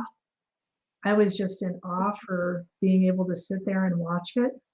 It was just incredible. The amount of energy in that place was just incredible. I don't know how to describe it. I remember waking up. I want to say it was probably really recent after I came out of the coma, and it was like I was watching from another room. And then I started waking up, but I could still see the other room. I could see the other place. And I closed my eyes and I would just be immediately back there. And I was like, whoa. And I said something to one of probably a nurse or somebody who was in the room. And she's like, oh, that's just the drugs talking. And I'm like, okay, maybe some of it. I'll buy that. But I can still close my eyes and it's still there. So I'm like, okay, that's not the drugs talking anymore. That's not that, because I'm not taking any of that stuff. So yeah. And how did you know? Because I think often enough, when people have near-death experiences, unless they've seen or heard of people before and know of other stories, often enough, you have something, but you have no idea how to call it or what it is. So were you aware that near-death experiences exist, or was it something that you started looking into after this happened to you? No, I've heard of them before. My dad's had a few near-death experiences, but his would be true near-death experiences. He came near death, but he did not die. So I'm in a little bit of odds with the way people call this, because I did die. And even he was like, there's a difference. He goes, I was floating up above my body and watching, but I wasn't out of here. He goes, it sounds like you were out of here. And he's done that a number of times where he's come near death, but his heart was still beating. So I would say there's got to be a different terminology if you've actually died and then come back. However your comeback happened, were you sent back? Did you get drawn back? Did you come back of your own will? Whatever, however that works. But I think there's a difference between a near-death experience. Like a bus could almost hit you and you could say that was a near-death experience, right? Yeah. And if you've actually died, and I actually had somebody email me, and he said he called it a supposed NDE. I think he was out of the UK, happened 44 years ago. And he's been fighting the terminology ever since. He's like, that was not a near-death experience. That was a death and a resurrection. And I was like, oh my. It's starting to get quite complex, I think, with the denomination. But I do think it's a good thing, right? Because there's people, well, not just nowadays, but for the past years, also looking into the science of it and trying to may give explanation, make more sense of it. So I think the moment, research goes into it and we start having those discussions, like that's only good, I think, for making it more popular to everybody. And that helps people know what they've been through. And it also helps them connect with people that have been through similar experiences, which in turn helps you, I think, move on and make sense of it and explain it, right? I think so. And I think based on your perception in life, it will change your perception in death, right? We've heard that before for sure. So depending on, your belief systems, your religious belief or spiritual belief or zero belief, whatever you have, it kind of guides your journey, I think, through part of that. I've been doing this for a long time, and I've been everywhere from the religious end of Christian, born again kind of Christian stuff to, hey, wait a minute, like something's not right with this, and move totally out of that realm into more spiritual spaces, and then, going deeper and deeper. I worked with a gentleman, a monk called Grandmaster Wolf, and you can look him up. I've actually posted one of my sessions on my YouTube channel. You can look that up and watch it. And he's guided me through a lot of different things that just changed the way I think about everything. I try not to believe anything because it just throws you, back into the matrix when you start believing things. So I try and take away the belief system. I try and just not label things and not, I just watch and observe kind of idea. But he told me the other day, yesterday morning, actually, we got on a call, and I was telling him what I saw. He didn't know any of this had happened until yesterday, and he was like, "Do what?" He's like, "Good practice." He goes, "That's how we practice. That's how the monks practice. Is they call in death and then have a near-death experience, and then learn how to stay awake through it." So that's what I've been practicing until this happened, was how do I go to sleep at night, get my body totally relaxed and asleep, but stay conscious, right? It's part of the practice. So in practicing that, I think that's how some of what happened. I didn't hear the voice of God. I didn't see a light in a tunnel. I didn't get a review. Some people talk about getting a review. I didn't see any of that stuff. I was just able to sit and watch. And it was like you could see everything. No matter where I looked, I could see wherever I was looking to. But Grandmaster told me yesterday, the black ball that I saw rolling in, he goes, "That is death." He goes, "I can tell you exactly." He goes, "We've seen that so many times. It's what we practice. We want to get it coming toward us and let it move by without, it's the fear that causes you to faint when you die." And that's what he said to me. And I was like, that's an interesting way to put that. He goes, "If you faint, you lose your option to make choices. If you stay conscious through all of it, you get to make choices. And there's 3 different choices." He goes, "Because it went around you, that would tell me that you weren't supposed to go, that you probably did somehow call this in. You probably talked enough about it that you were able to bring it in. And whatever happened physically to your body, you were totally protected because you weren't meant to lose anything through it. You were meant to gain." I was like, all right, I will receive that. And you mentioned there were like 3 things about the ball, or there are 3 choices you can make. Oh, 3 choices, yeah. According to him, yeah. And his understanding. And one of them is to come back here. The light in the tunnel is coming back into this realm. He says, if you see the light, it's basically the tunnel is the birth canal, and the light's coming back into this realm. So you're seeing the light coming back into this space. One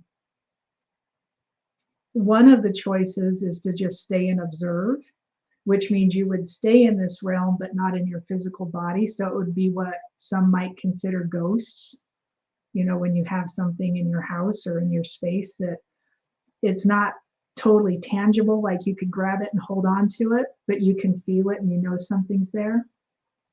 And the other option, according to him, would be move on into a higher realm or into the Akashic realm, where you would actually be given instruction on how to help in this realm. So it'd be, he used the example of Einstein and him coming up with the formula, whatever the formula was he came up with. And, you know, maybe he got part of it, but it just wasn't all coming together. And then there was a being in that realm going, oh, here, let me help you, and would put the thought through. So that, right, we call it downloads, or we call it, you know, getting messages kind of idea. Yeah. Oh, wow. It's really interesting. Yeah. Very interesting. Yeah. And you have been into spirituality for quite a while now.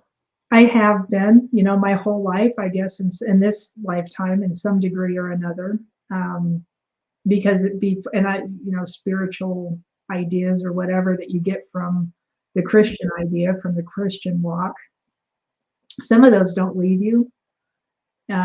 There's good in the mix of all of it. So if you can find the good that's in the book and all the books that we didn't get, if you can find, there's some really good stuff in there that you have to be able to discern, you know, what was man written and what was actually something that was given, you know, that helps us and moves us on our journeys.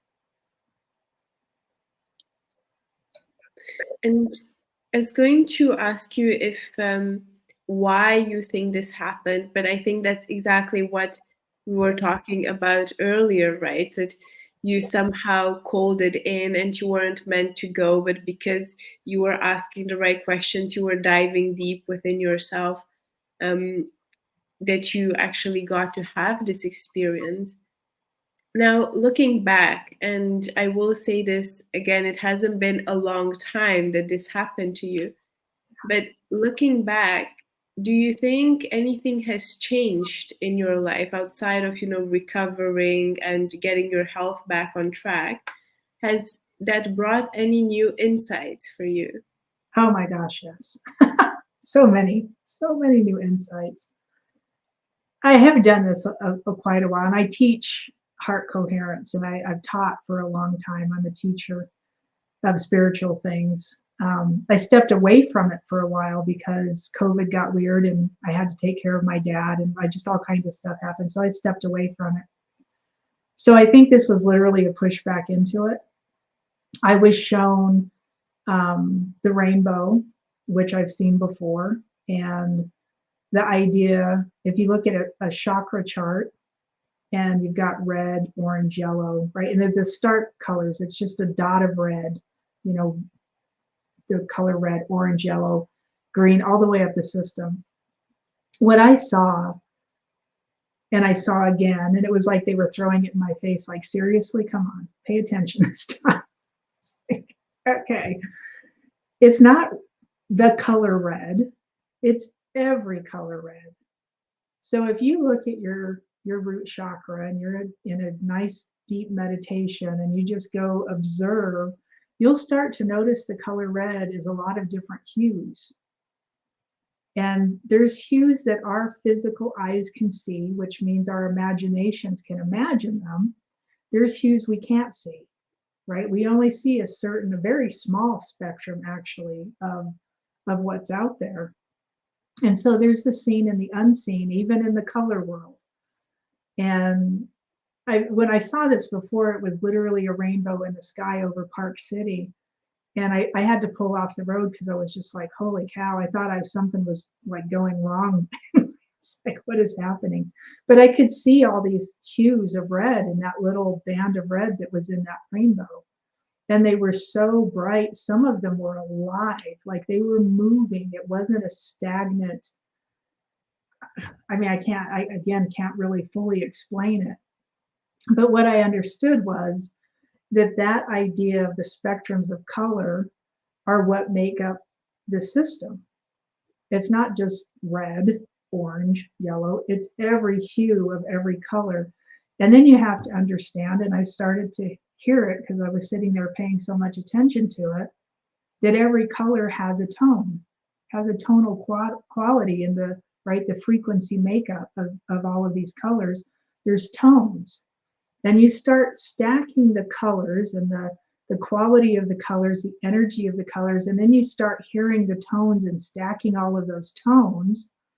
Once you get up to violet, once you get up here towards your crown chakra, the sound is what they called an overtone. And to me, all I could say was it just sounds like the angels singing. I just, again, can't fully explain it, but it was just amazing. And when I go through my system, or people who are trying to open their chakras and they're like, oh, my throat chakra is always a main inhibitor. If you see it as it's all these hues and the energy's alive and moving, you realize it can never get stuck. Right? You were taught that. That's a learned part of the program, that there's going to get energy is going to get stuck and you're going to have an issue. Then you start to realize that, and I know that kind of changes everything. So that was one of the things that came back full circle. There was a few of those. One of the other things I've noticed going into this, I've never known joy. If you're brought up under narcissism, you're not taught how to be happy. You don't see happy. You know, people in your family, just everybody's always ducking and covering. So we didn't really see a lot of happiness, but all of a sudden I know happiness on a level I've never known it before. Happiness and joy. I feel like a 5-year-old is what I told my husband the other day. I'm like walking around, I'm either crying or I'm giggling. There's only one or the other. I have no control of it. It just happens. And I'm like, okay, we're just going to let it roll. So that's been a huge part of it. I told GM Grandmaster Wolf the other day, I just feel empty. And I've told that to a few people. I have a lot of friends in the psychiatry world also. And one of my friends is a forensic psychiatrist. And I told her that I just feel empty. And she was like, oh no, you need to see someone. I tell Grandmaster Wolf that, and he's like, yes, you bet you. I mean, it feels good. I think if you can end karma, which he said that's probably what happens, because you have to realize karma doesn't follow you out of here. That's a here thing. That's another part of the program that we get caught up in. And it's just gone. And I have the 5-year-old left. So then you feeling empty is being empty of actions of your past, or decisions, or is it emotions or things that you've been perhaps bottling up? Yes, all of that. All of them. Wow. Yeah, it's like the trauma that you hold on to because it makes who you are. Yeah. That's gone. And I've been working on those for years, and some of it now is just like, I mean, I can remember it, but now there's no emotional attachment to it. So there's the thing that happened, and then it's emotional attachment. And you take the emotional attachment off it, you have your memories, but now I have no issue with it. And I've actually noticed it affecting other people around me who, like one of my brothers who went through the same trauma. And however it's affecting him, we don't talk normally. Our family is really separated. He called me the other day and he was like, I just have to tell you how much I love you. Like, you have to know. And I was like, yeah, I know. I totally know. And he just went on and on about, we were taught wrong. And like, he just finally figured some of it out. I was blown away. I was just like, oh my gosh, it's so amazing to me. So his understanding changed for whatever reason. I don't really know, but his understanding changed too. I love that. And I think the way I see it is, I think it's also because of all the work that you've been doing, right, to release the traumas. Like, you've been doing the work, and then you've had this event happen that just emptied it, in your words. Yeah. But I think it's also thanks to all of the work that you've been doing up until now. Well, so my question would be then, would it have happened anyway if I hadn't have been doing work, right? If I'm just aware and I'm conscious, but I'm like, one of the things I've understood, and I've kind of understood this before, but not to this level, is that we go to all of this work to release something or get rid of something. And if you fully understand the energy of creation and the energy of light, to have to keep getting rid of things makes no sense. If I get myself coherent, if I get myself in that light, right? My coherence would mean that my brain, my heart, and my gut are all in alignment with, let's say, love or joy or peace. And I stay in that alignment, I remain there. That other stuff can't exist. Mm-hmm. It's literally physically impossible. That's where the emotional attachments come off. Right. Does that make sense? So if I'm like going around and continually trying, this is what they really made me understand, or what the event really made me understand. If I'm continually going around, and I'm guilty of this too, I preached it all the time. I help people do it, not anymore, but I go back through my old videos on YouTube, and I have all kinds of stuff about this. If you understand that you're staying in that light, and then that's your full projection, that other stuff can't be there. If I continually try to get rid of it over and over and over, what am I really doing? I'm focusing on it. I'm calling more of it back into me. I'm actually creating neuroplastic to it. I'm reseeding it in the system. So then every time something like it comes up or it gets mirrored to me, I go straight back into my old patterns. Right? So I say, quit trying to get rid of stuff. Work harder on remaining in your light or remaining your true self. Yeah. I love that. And as someone who is very, very emotional, I'm a highly sensitive person, which means that I just feel very intensely. I feel very intensely when it's good things. I feel very intensely when it's not good things. So there's a price and there's a downside for sure. What I wanted to get into was, if you're saying, and I think that's a very interesting way of looking at it, that if we are in the light, if we are actually in those higher vibrations of kindness, of love, of gratitude, then we don't actually keep the things, the bad emotions and negative experiences with us, right? We just detach from them easily. Yes. And physically, physiology wise, it can't happen. I can't be in anger and be joyful at the same time. It's physically impossible because the chemicals don't work that way, right? The neurochemicals in the system won't allow you to do both. And you actually get a choice. It's something as humans, we can choose our emotional state. But when you get an emotional reaction to something that's what we would consider negative, the chemical construction of it always mirrors, that's the yin and yang, right? It always mirrors something on the good side too. It's your perception of it. So if you become aware of your perception, oh, this was anger. Well, what if it was just, something that happened, but it's kind of amusing, right? There's an edge of amusement to it. Same chemicals, Mm-hmm. right? That kind of thing goes on. So there's a lot of perception going on.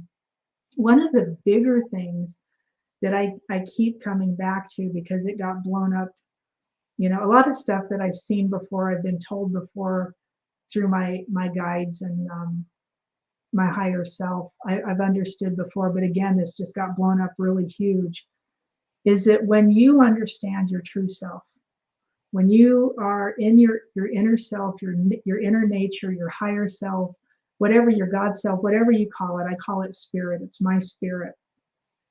And I truly engage from that place, you will begin to understand that what we're calling peace, and that kind of peace, the peace that passes all understanding, right? Let's use that term for it. It's two different things. You don't have to do anything to get this peace. You don't have to create it. You don't have to start a war to find it. You don't have to ask somebody for it. It's part of the nature of your spirit self. It just is, right? So if I'm engaging with that part of me instead of engaging in the program or in my brain, that's just who I am. Joy is the same way, right? I realized, I always say I wasn't taught joy.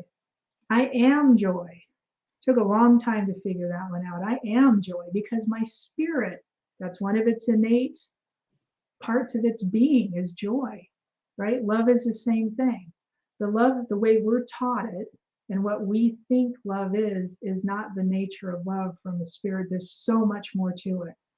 From its creative nature all the way down to just the embrace of, right, of another human or another being that's truly from that space. But you are love. You don't create love. You don't get love. You don't make love. You don't cause love. Somebody doesn't have to do something for you or to you to give you love. You are love. It emanates from you. Peace emanates from you. Joy emanates from you. Gratitude, same thing. You don't have to do anything to get gratitude, to cause gratitude, to find gratitude. You are gratitude if you're here, right? If you're in that deep space within you. I love that. So if we are to bring this into something like a useful frame that people struggling with depression, anxiety could use, what would be the steps that they would need to take to get a slightly better vibration, to move a bit upwards on that scale? I would say learn how to breathe. Breath is huge. Good one. Yeah. Learn how to breathe because it'll calm your system down. And if you practice a style of breathing, it'll calm down your autonomic nervous system, which would be like 4 counts in. So 1, 2, 3, 4, and then 6 or 7 counts out. So you're exhaling longer than you're inhaling. It calms your heart down. It slows your heart rhythm. You could literally put on a monitor to monitor your heart rate and breathe like that for a minute and watch your heart rate fall. It'll just start slowing down. If you're breathing super shallow, like for a long period of time, and even just like 1, 2 in, 1, 2 out, 1, 2 in, 1, 2 out, it'll energize your body at first. It'll raise your heart rate. So, right, people start anxiety attacks. If you remain there too long, that's where the anxiety attacks happen. That's where the depression, because you're oxygen deprived at that point, right? But you can use it to work inside your body. If I need energy, I will breathe like that for a couple of minutes just to amplify energy inside my system. And then I'll go back to a natural rhythm or a natural flow to my breath. If I need to calm the system down, I do the other breathing where it's 4 in and 6 or 7 out, right? Calm the system right down. There's a lot more to it than that, but that's the basic gist of it. With the breathing, I would learn, especially if you're in a depressed state or you're having a lot of anxiety, the breathing first, and then I would learn heart coherence. I would learn how to do a couple of breaths and then put my hands over my heart and go straight inside your heart and just sit there. Not the outside of your heart, not inside your chest cavity, but inside of your heart. There is a place where you will meet your spirit. There is a place where some of the ancient texts call it the secret space of the Most High. In that space, and I always said, is where your spirit resides, but that space is your spirit. The more intimately you get to know that space and you can be there, the more control you have over your physical shell, and including depression. I mean, you can't be depressed if your spirit is emanating peace and joy. You just can't, right? I was diagnosed years ago with bipolar disorder and put on drugs that were part of my weight issue was caused by those drugs. It was horrifying. And nobody ever thought to ask, and you would think psychiatrists would always ask questions like this, but what happened, in your past? What was your your childhood, and there was none of that stuff. It was just like, oh, here's the symptoms you come in presenting, here's the medication we're going to put on it. They never asked what was happening in my house. So all of the stuff with my son, he had brain issues he had a heart issue when he was tiny. It was just this ongoing, rolling, constant issue and roller coaster. Oh my gosh, it was a roller coaster. And it looked like bipolar, kind of, from a psychological standpoint, the ups and downs. I'm like, it's just life. Like, help me learn how to handle life. They medicated it instead and made it worse.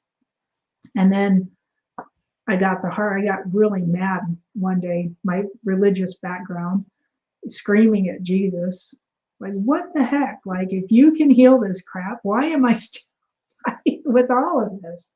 And that's when I heard, go into your heart. You're participating everywhere but here, where I said, heaven is inside you, go here. Go here. I was like, oh. And I started trying to do that, and then I found it. And I was like, that was it. If I was making a mistake, that was a mistake. I was so hard participating in the outer world and participating in my brain, trying to figure stuff out. Yeah, there's nothing to figure out. Just go here. I love that.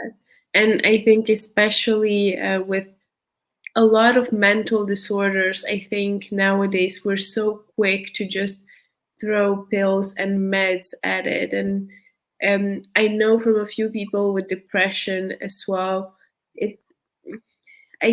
perhaps there's people that are being helped by it, and I'm sure that they do good.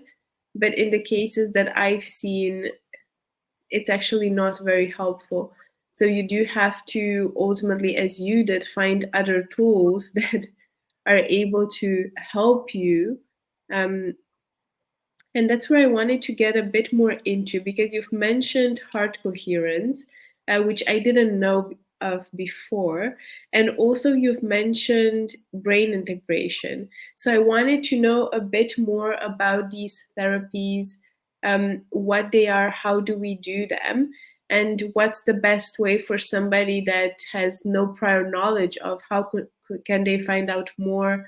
Do they need a practitioner? Is this something that they can do themselves? So brain integration is a huge process.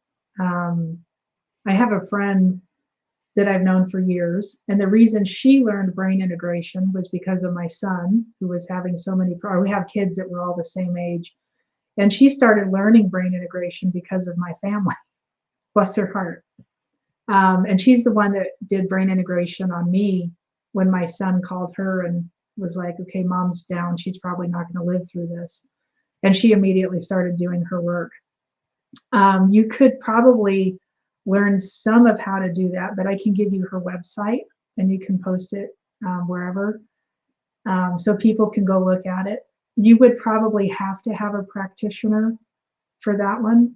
And just, she's here in the States, she lives in Colorado, but I am sure she would figure out some way to help and work with people.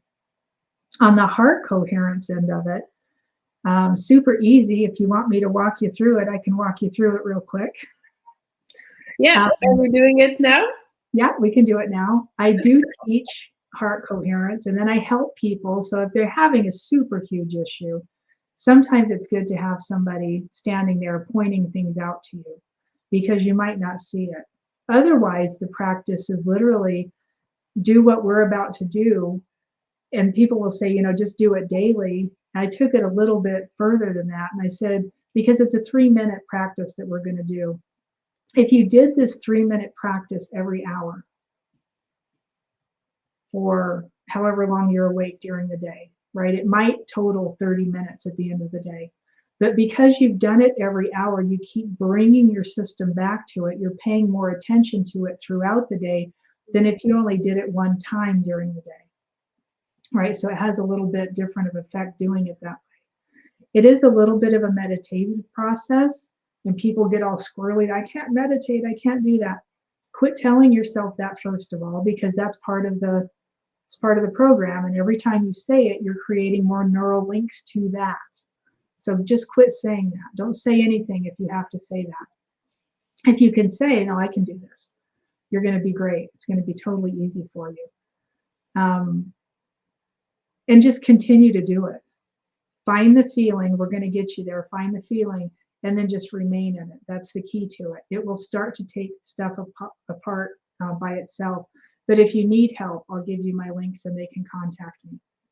So how you do this, the first 3 parts of it are breath, inhaling and exhaling. It's that big inhale, 4 count, long exhale. If you are anxious or depressed, you're going to have a hard time breathing. You just are. Don't beat yourself up over it. If it's 2 in and 4 out, that's fine. Do what you can do. So know that going into it. So we're going to take that first inhale, nice big inhale. As you inhale, I want you to feel your pelvic floor drop. Close your eyes if you need to and just feel your pelvic floor drop. Your spine will elongate, so your body will feel like it's getting taller. When the oxygen and energy are all the way to the top of your head, I want you to let it release and just let it flow back through you. So you're just letting the oxygen and energy come back down through your body. At the bottom of that exhale, you're going to inhale again. However you're ready. Let your diaphragm expand, your belly expand, pelvic floor drops, spine elongates. And just feel, just notice when you get to the top of that breath, you start to exhale, nice and long and slow, let it come back down. Your third inhale, as you start to exhale, I want you to bring your hands over your heart space. So one more inhale. Bring your hands over your heart space. I want you to realize that we were told lies about where our heart is. Your heart's in the center of your chest. It's right here. Heart is not off to the side. I don't know why, except that you can feel the blood flowing through that vein. Center of your chest. Now, as you keep inhaling and exhaling, I want you to draw your awareness to your heart. So most people will keep focusing on their breath. I want you to take your focus off of your breath. Let your body breathe naturally. Draw your awareness into your heart. And as you inhale and exhale, it's as if you're inside your heart this first time through, just looking around. I always tell people, you know, you've got 4 chambers in your heart and there's tissue that brings those 4 chambers together. Try and locate that space where the tissue comes together. Just notice it, be aware of it. You might feel the blood rushing through your heart. You might actually feel the cells of that tissue. And I want you to move your awareness around, kind of go back from that space. And you're just looking for a place. Some people say it feels a bit like falling into a cave. It's an open space. Some people say it feels like what space might feel like if you walked into space.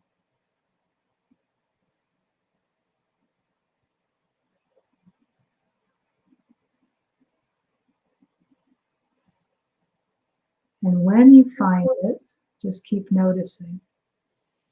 Become more and more aware.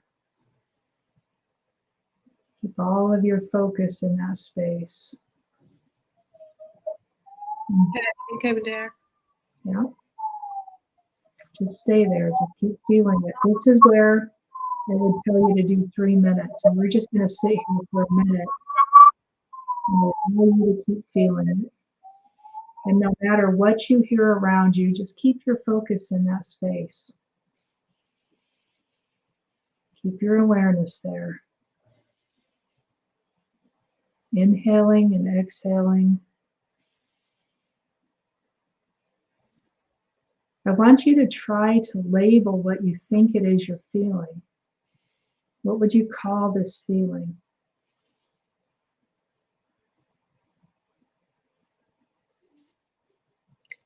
I think peace. I'm just very calm. Nice. So stay with that. Keep feeling that. Normally we go a little bit longer, but if you can, I want you to start to recognize this peace as who you are, not something you do. Keep all of your focus on it. If you stayed here for a full 3 minutes, your body, your heart would start to emit a signal back up to your brain that's a 0.1 hertz signal that tells your brain to send chemicals back down through the system that cause healing. If you remain in this peace, you can't be the same person. The more often you come back to this peace, who you are as a person will change. All the labels we use on ourselves, all the things we think we are, this peace supersedes all of that. It supersedes your past, it supersedes your anger. It takes apart neuroplastic. And it's just the practice of doing it, staying in it. And I want you to come back to your breath, but don't let this feeling go. Come back to your breath, but don't let the feeling go. When you're ready, you can open your eyes, but again, don't let the feeling go. I want you to remain. Remain in this feeling. How's that feel? Oh, beautiful. Yeah. And so the goal is to get up and walk around and remain as your peace. Yeah. Yeah. I usually tell people to get up and go walk around and touch things. Go touch a plant, go put your hand in the water, go experience some of the things around you. Yeah. It felt really centering. And I'm somebody very prone to anxiety, to stress. Like I can easily feel overwhelmed. I can easily get involved in too many things that will lead to that.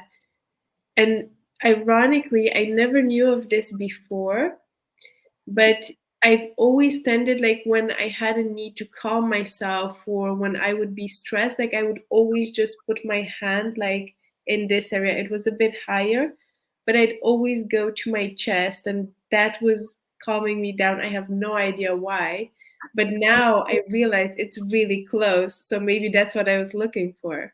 I think it was. And I think more than looking for, it's probably what you tapped into. Right? Your spirit is always there. Your spirit is always peace, always joy, always love, always gratitude, always. It doesn't change, it doesn't alter. It's very steady. We just don't pay attention to it. When you start paying attention to it, or have an anxiety attack, and I just put my hand on my chest, your spirit's automatically like, here, like you came, let's pull this back down. If you train yourself to remain there, you train yourself by doing the activity of the breath and coming back to that place and just sitting in it. Eventually, it will become who you are, right? The act of being stressed out all the time became who you are, became anxiety. Yeah. It's what you practice. Absolutely. I Yeah. agree with that 100%. Yeah. Now, before we close off, I have to say I'm very fascinated by narcissism and people having somebody in their family with narcissistic tendencies. So I wanted, and I also because I believe it's not very easy to spot in many. We don't speak about it a lot. We don't notice it very easily. We're not really trained, I think, to notice it. So I think it's a very fine line when somebody has narcissistic tendencies for us to realize, oh, there's not something wrong with me. It's actually their thing, and I'm just being pulled into what their trauma response is. So, what I wanted to ask you, if somebody is dealing with somebody in their life that may or may not have narcissistic tendencies, how do you recognize that, first of all? Because there's so many other things that it could be. And what are the best ways to protect yourself? How to recognize it can be a little bit tough because you can't see the forest through the trees. When you're in it, to you, I mean, that's just your way of life, right? So I was raised by a woman that was narcissistic. I thought that was normal. I thought people were supposed to treat me that way. I don't know how I got so lucky with a husband who wasn't, but I know plenty of women who were in the same boat I was in, who married men who are narcissistic, and they can't get out of it because they don't think like there isn't anything else. If I'm not this, then what am I, right? So if a person is constantly confusing to you, right? I'm going to give you one thing, I'm going to give you a lead into something, and then I'm going to snatch it away. You can't have it. Or the opposite of that. Here, you can have this. This is going to be, we're going to do this with what you get. This is how this is. And then you go to take it, right? It can go either direction. My mother was the queen of confusion. She would tell one person in the house one thing, and then somebody else on the same exact topic something else. And she kept all of us at odds against each other. None of us ever knew what was going on in that house. And you would never know that we were necessarily siblings because we weren't raised the same because of what she was doing. And from her trauma, I'm guessing, I have heard that go both ways, that a person can learn narcissism and be that way because of the trauma they've gone through and lack of healing, lack of understanding. I've also heard that it can be an entity. It can be a walk-in. It can be, call it a demonic possession, call it whatever you want. I've heard it both ways. I actually sat in front of my mother one day and tried to call the demons out of her because she would literally go into this voice that it was petrifying when she would talk in that voice. And I was like, that's got to be a demon. Like, you can't be doing that on purpose. And turned out she was. That was how she scared us. And as an adult, I was like, I am not doing this with you anymore. Like, oh my goodness. What I learned was, if you don't feed them, they need an emotional response to activate, to thrive, right? It's the emotional responses. They don't care what the emotional response is. Love, gratitude, peace, joy. You can give them all of that you want, but they will also take anger, shock, pain, right? Whatever emotional response they can trigger in you, that's what they thrive on. So, and I had heard this from, I think I had read a book or something about it at one point. And they were saying, if you can become the gray stone, like, what is a gray stone? Devoid of emotion, you cannot feed them. So you practice, and here's how I practice. I would go to my mom's house, and she would do her thing. She always had a way to trigger, whatever it was, she had a way to trigger you. And she would set it off, but I would walk in and try to be neutral. Mm-hmm. Try to stay in that place of neutrality. No matter what she did, I was trying to stay neutral. Eventually, her things that she did lost its effect, because as I practiced it, and people are like, I can't do that. I can't go in front of whoever the narcissist, I can't go there. It is the best place to practice. Do it like it's fun. But it's almost a game at some point. You're like, okay, I'm trying to trick the system, right? So I'd go in and stand in front of her, and she'd do her thing, and I would just be the gray rock. And in my head, I'm like, okay, this is so weird, because I'm not going to give you a response. That's my whole goal is to not. And I'd walk back out, congratulate myself. I didn't go into the response that I normally would, whatever it was, then walk back in and do it again. And then I would walk back out and be like, wow. And then I would walk back in. And then I learned heart coherence.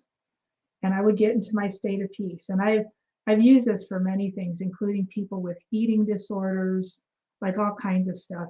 It's in the situation, can you remain as you, right, as your inner peace in the situation. So you have to practice it. So I get coherent first. I get in my heart space. I let that good, peaceful feeling, the calmness flow. I can feel it in my system. I open my eyes. I hold on to it. And then I walk up and I knock on her door. I open the door and walk in the room. And I start to panic, right? Because now I'm practicing a new palette. Okay, I'll be back in a second. And I walk back out. She thinks I'm a lunatic anyway. It doesn't matter. I walk back out, I get coherent again, and I walk back in. And this time I could remain a little bit longer. She would start her thing. My whole focus was inside my heart. I did not take my awareness out of my heart. And the piece started moving, the energy started moving. And then all of a sudden she got peaceful. Right? The energy moves. And I watched her get peaceful, and I was like, wow.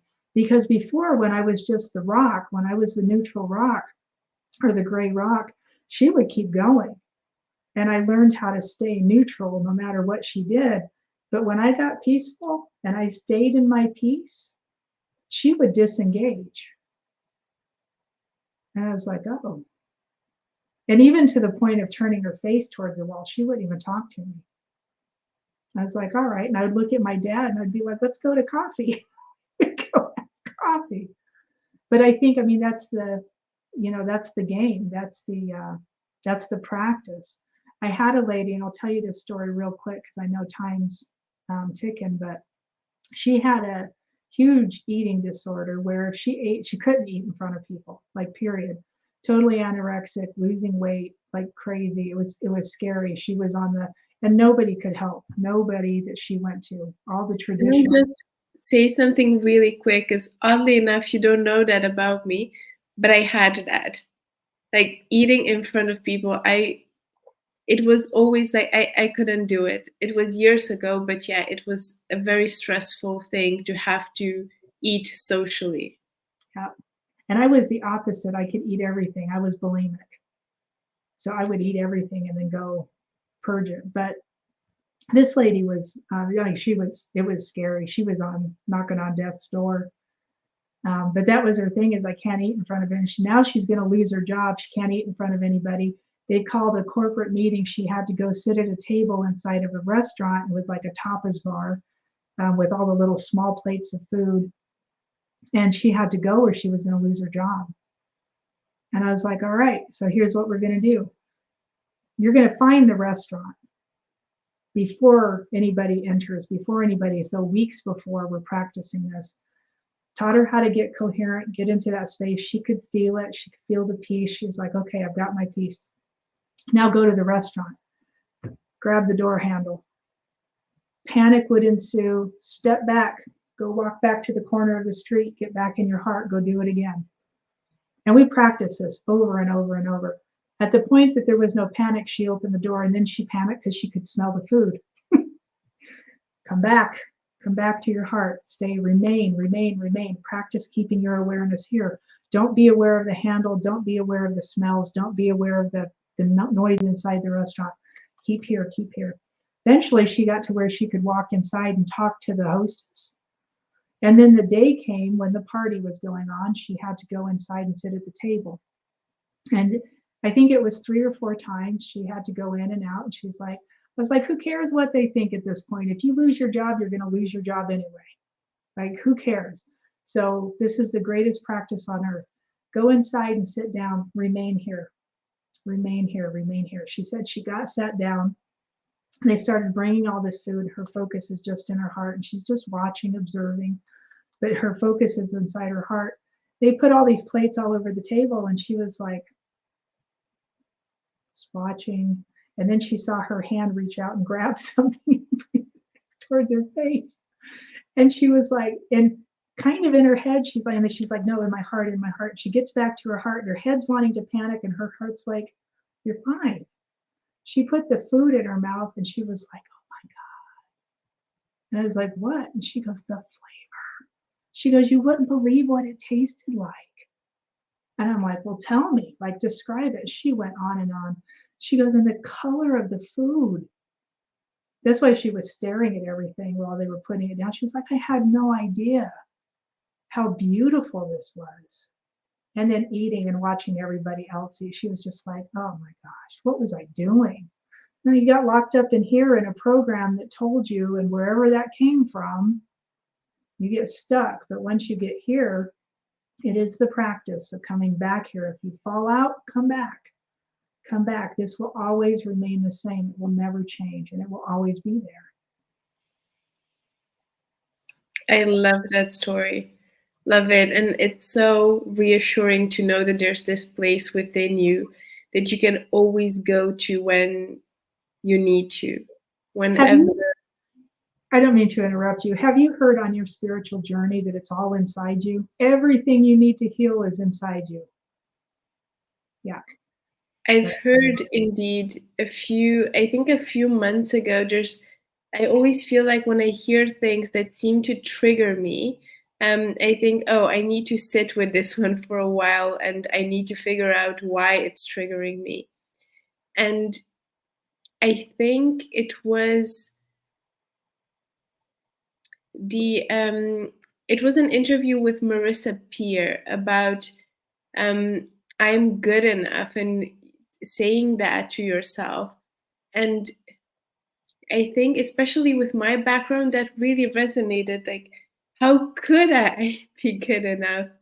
And I sat with it and sat with it. And yeah, I think that's also something that I'm still processing, I have to say, about everything I need is already within me. Everything that I will ever need is within me. And there's no need for outside things to validate me, but I have all the validation I need. It's a work in progress with me, I have to say. Can I give you a few more things before we jump off? I love Yes, her. of course. She's a powerful, I love the stuff that she does. I find it so interesting. An easy way to get in tune with the I am enough idea is know the concept, I am enough, right? And you're at odds with it. You have a resistance to it. And she would take you through her hypnosis idea, right? Which is amazing. I would take it, put my hands over my heart, do my breathing, get inside my heart, get coherent, find that feeling of peace, let it grow, let it grow, let it grow. Do at least 3 minutes, if not a little bit longer. Really just let it totally take over your system. And then pull in, I am enough. So it's not here that's fighting with it. It's in your heart, and your heart's just going to go, yeah. And then that's going to trigger the response back up to the brain that says, oh, and it's going to start pulling apart that neuroplastic. You might have to do it a few times, but you can do it on your own totally just by taking the awareness of whatever the issue is, put it in your heart. I am enough. And you can even do it with negative things. Something that keeps showing up that, I hate myself was mine. Always in the back of my head, I hate myself, I hate myself. And I didn't hear it anymore for the longest time. And it showed back up again after I started my spiritual journey. And I was like, what on earth is that? And I got in my heart, got my peace. I sat there for a minute. And then I took the words, I hate myself, and I put them inside my heart. And my heart ate it. My heart just spirit ground it up. I was just like, so what I understood, what I was given information about was that your heart's a transducer. Mm-hmm. That space in your spirit essentially would be a transducer. So it changes the energy of feeling. It changes forms of energy. So if I go from a negative, I hate myself, I put it in my heart, people will typically tell me things like, it feels like it just got flushed. It feels like it just broke, like they'll tell me what they're seeing. It's breaking apart. It's gone. Like it just disappeared. And that's your spirit going on. We don't do that because we are peace and joy and love. It's higher level emotion. It can't exist in the same place. Wow. Really, really powerful. Yeah. I'll definitely add this exercise every morning after I do my meditation. Nice. I would do it before. You want to supercharge your meditation? Get in your heart first and then do your meditation. Because from this space, it alters everything, right? I'm no longer working from my head or what I think I have to do. I'm just remaining in my heart space. I go into my meditation, you'll find you can go way deeper. I love that. Yeah. Yeah. Awesome. I think it's been absolutely different than what I expected, but I love that we got a chance to go into heart coherence, brain integration, and I always love hearing about new ways of just finding peace, being at peace, and being better, because ultimately that's what we all love. Yeah. Christy, before we leave off, how can people connect with you? How can they find you and your work? Well, I've made it really tough. I don't have a website anymore, so please don't go looking for a website. My YouTube channel is still up. I'm getting strikes all the time lately, so hopefully they won't take me down because I just speak my mind about a lot of stuff. But on YouTube right now, you can find all this stuff.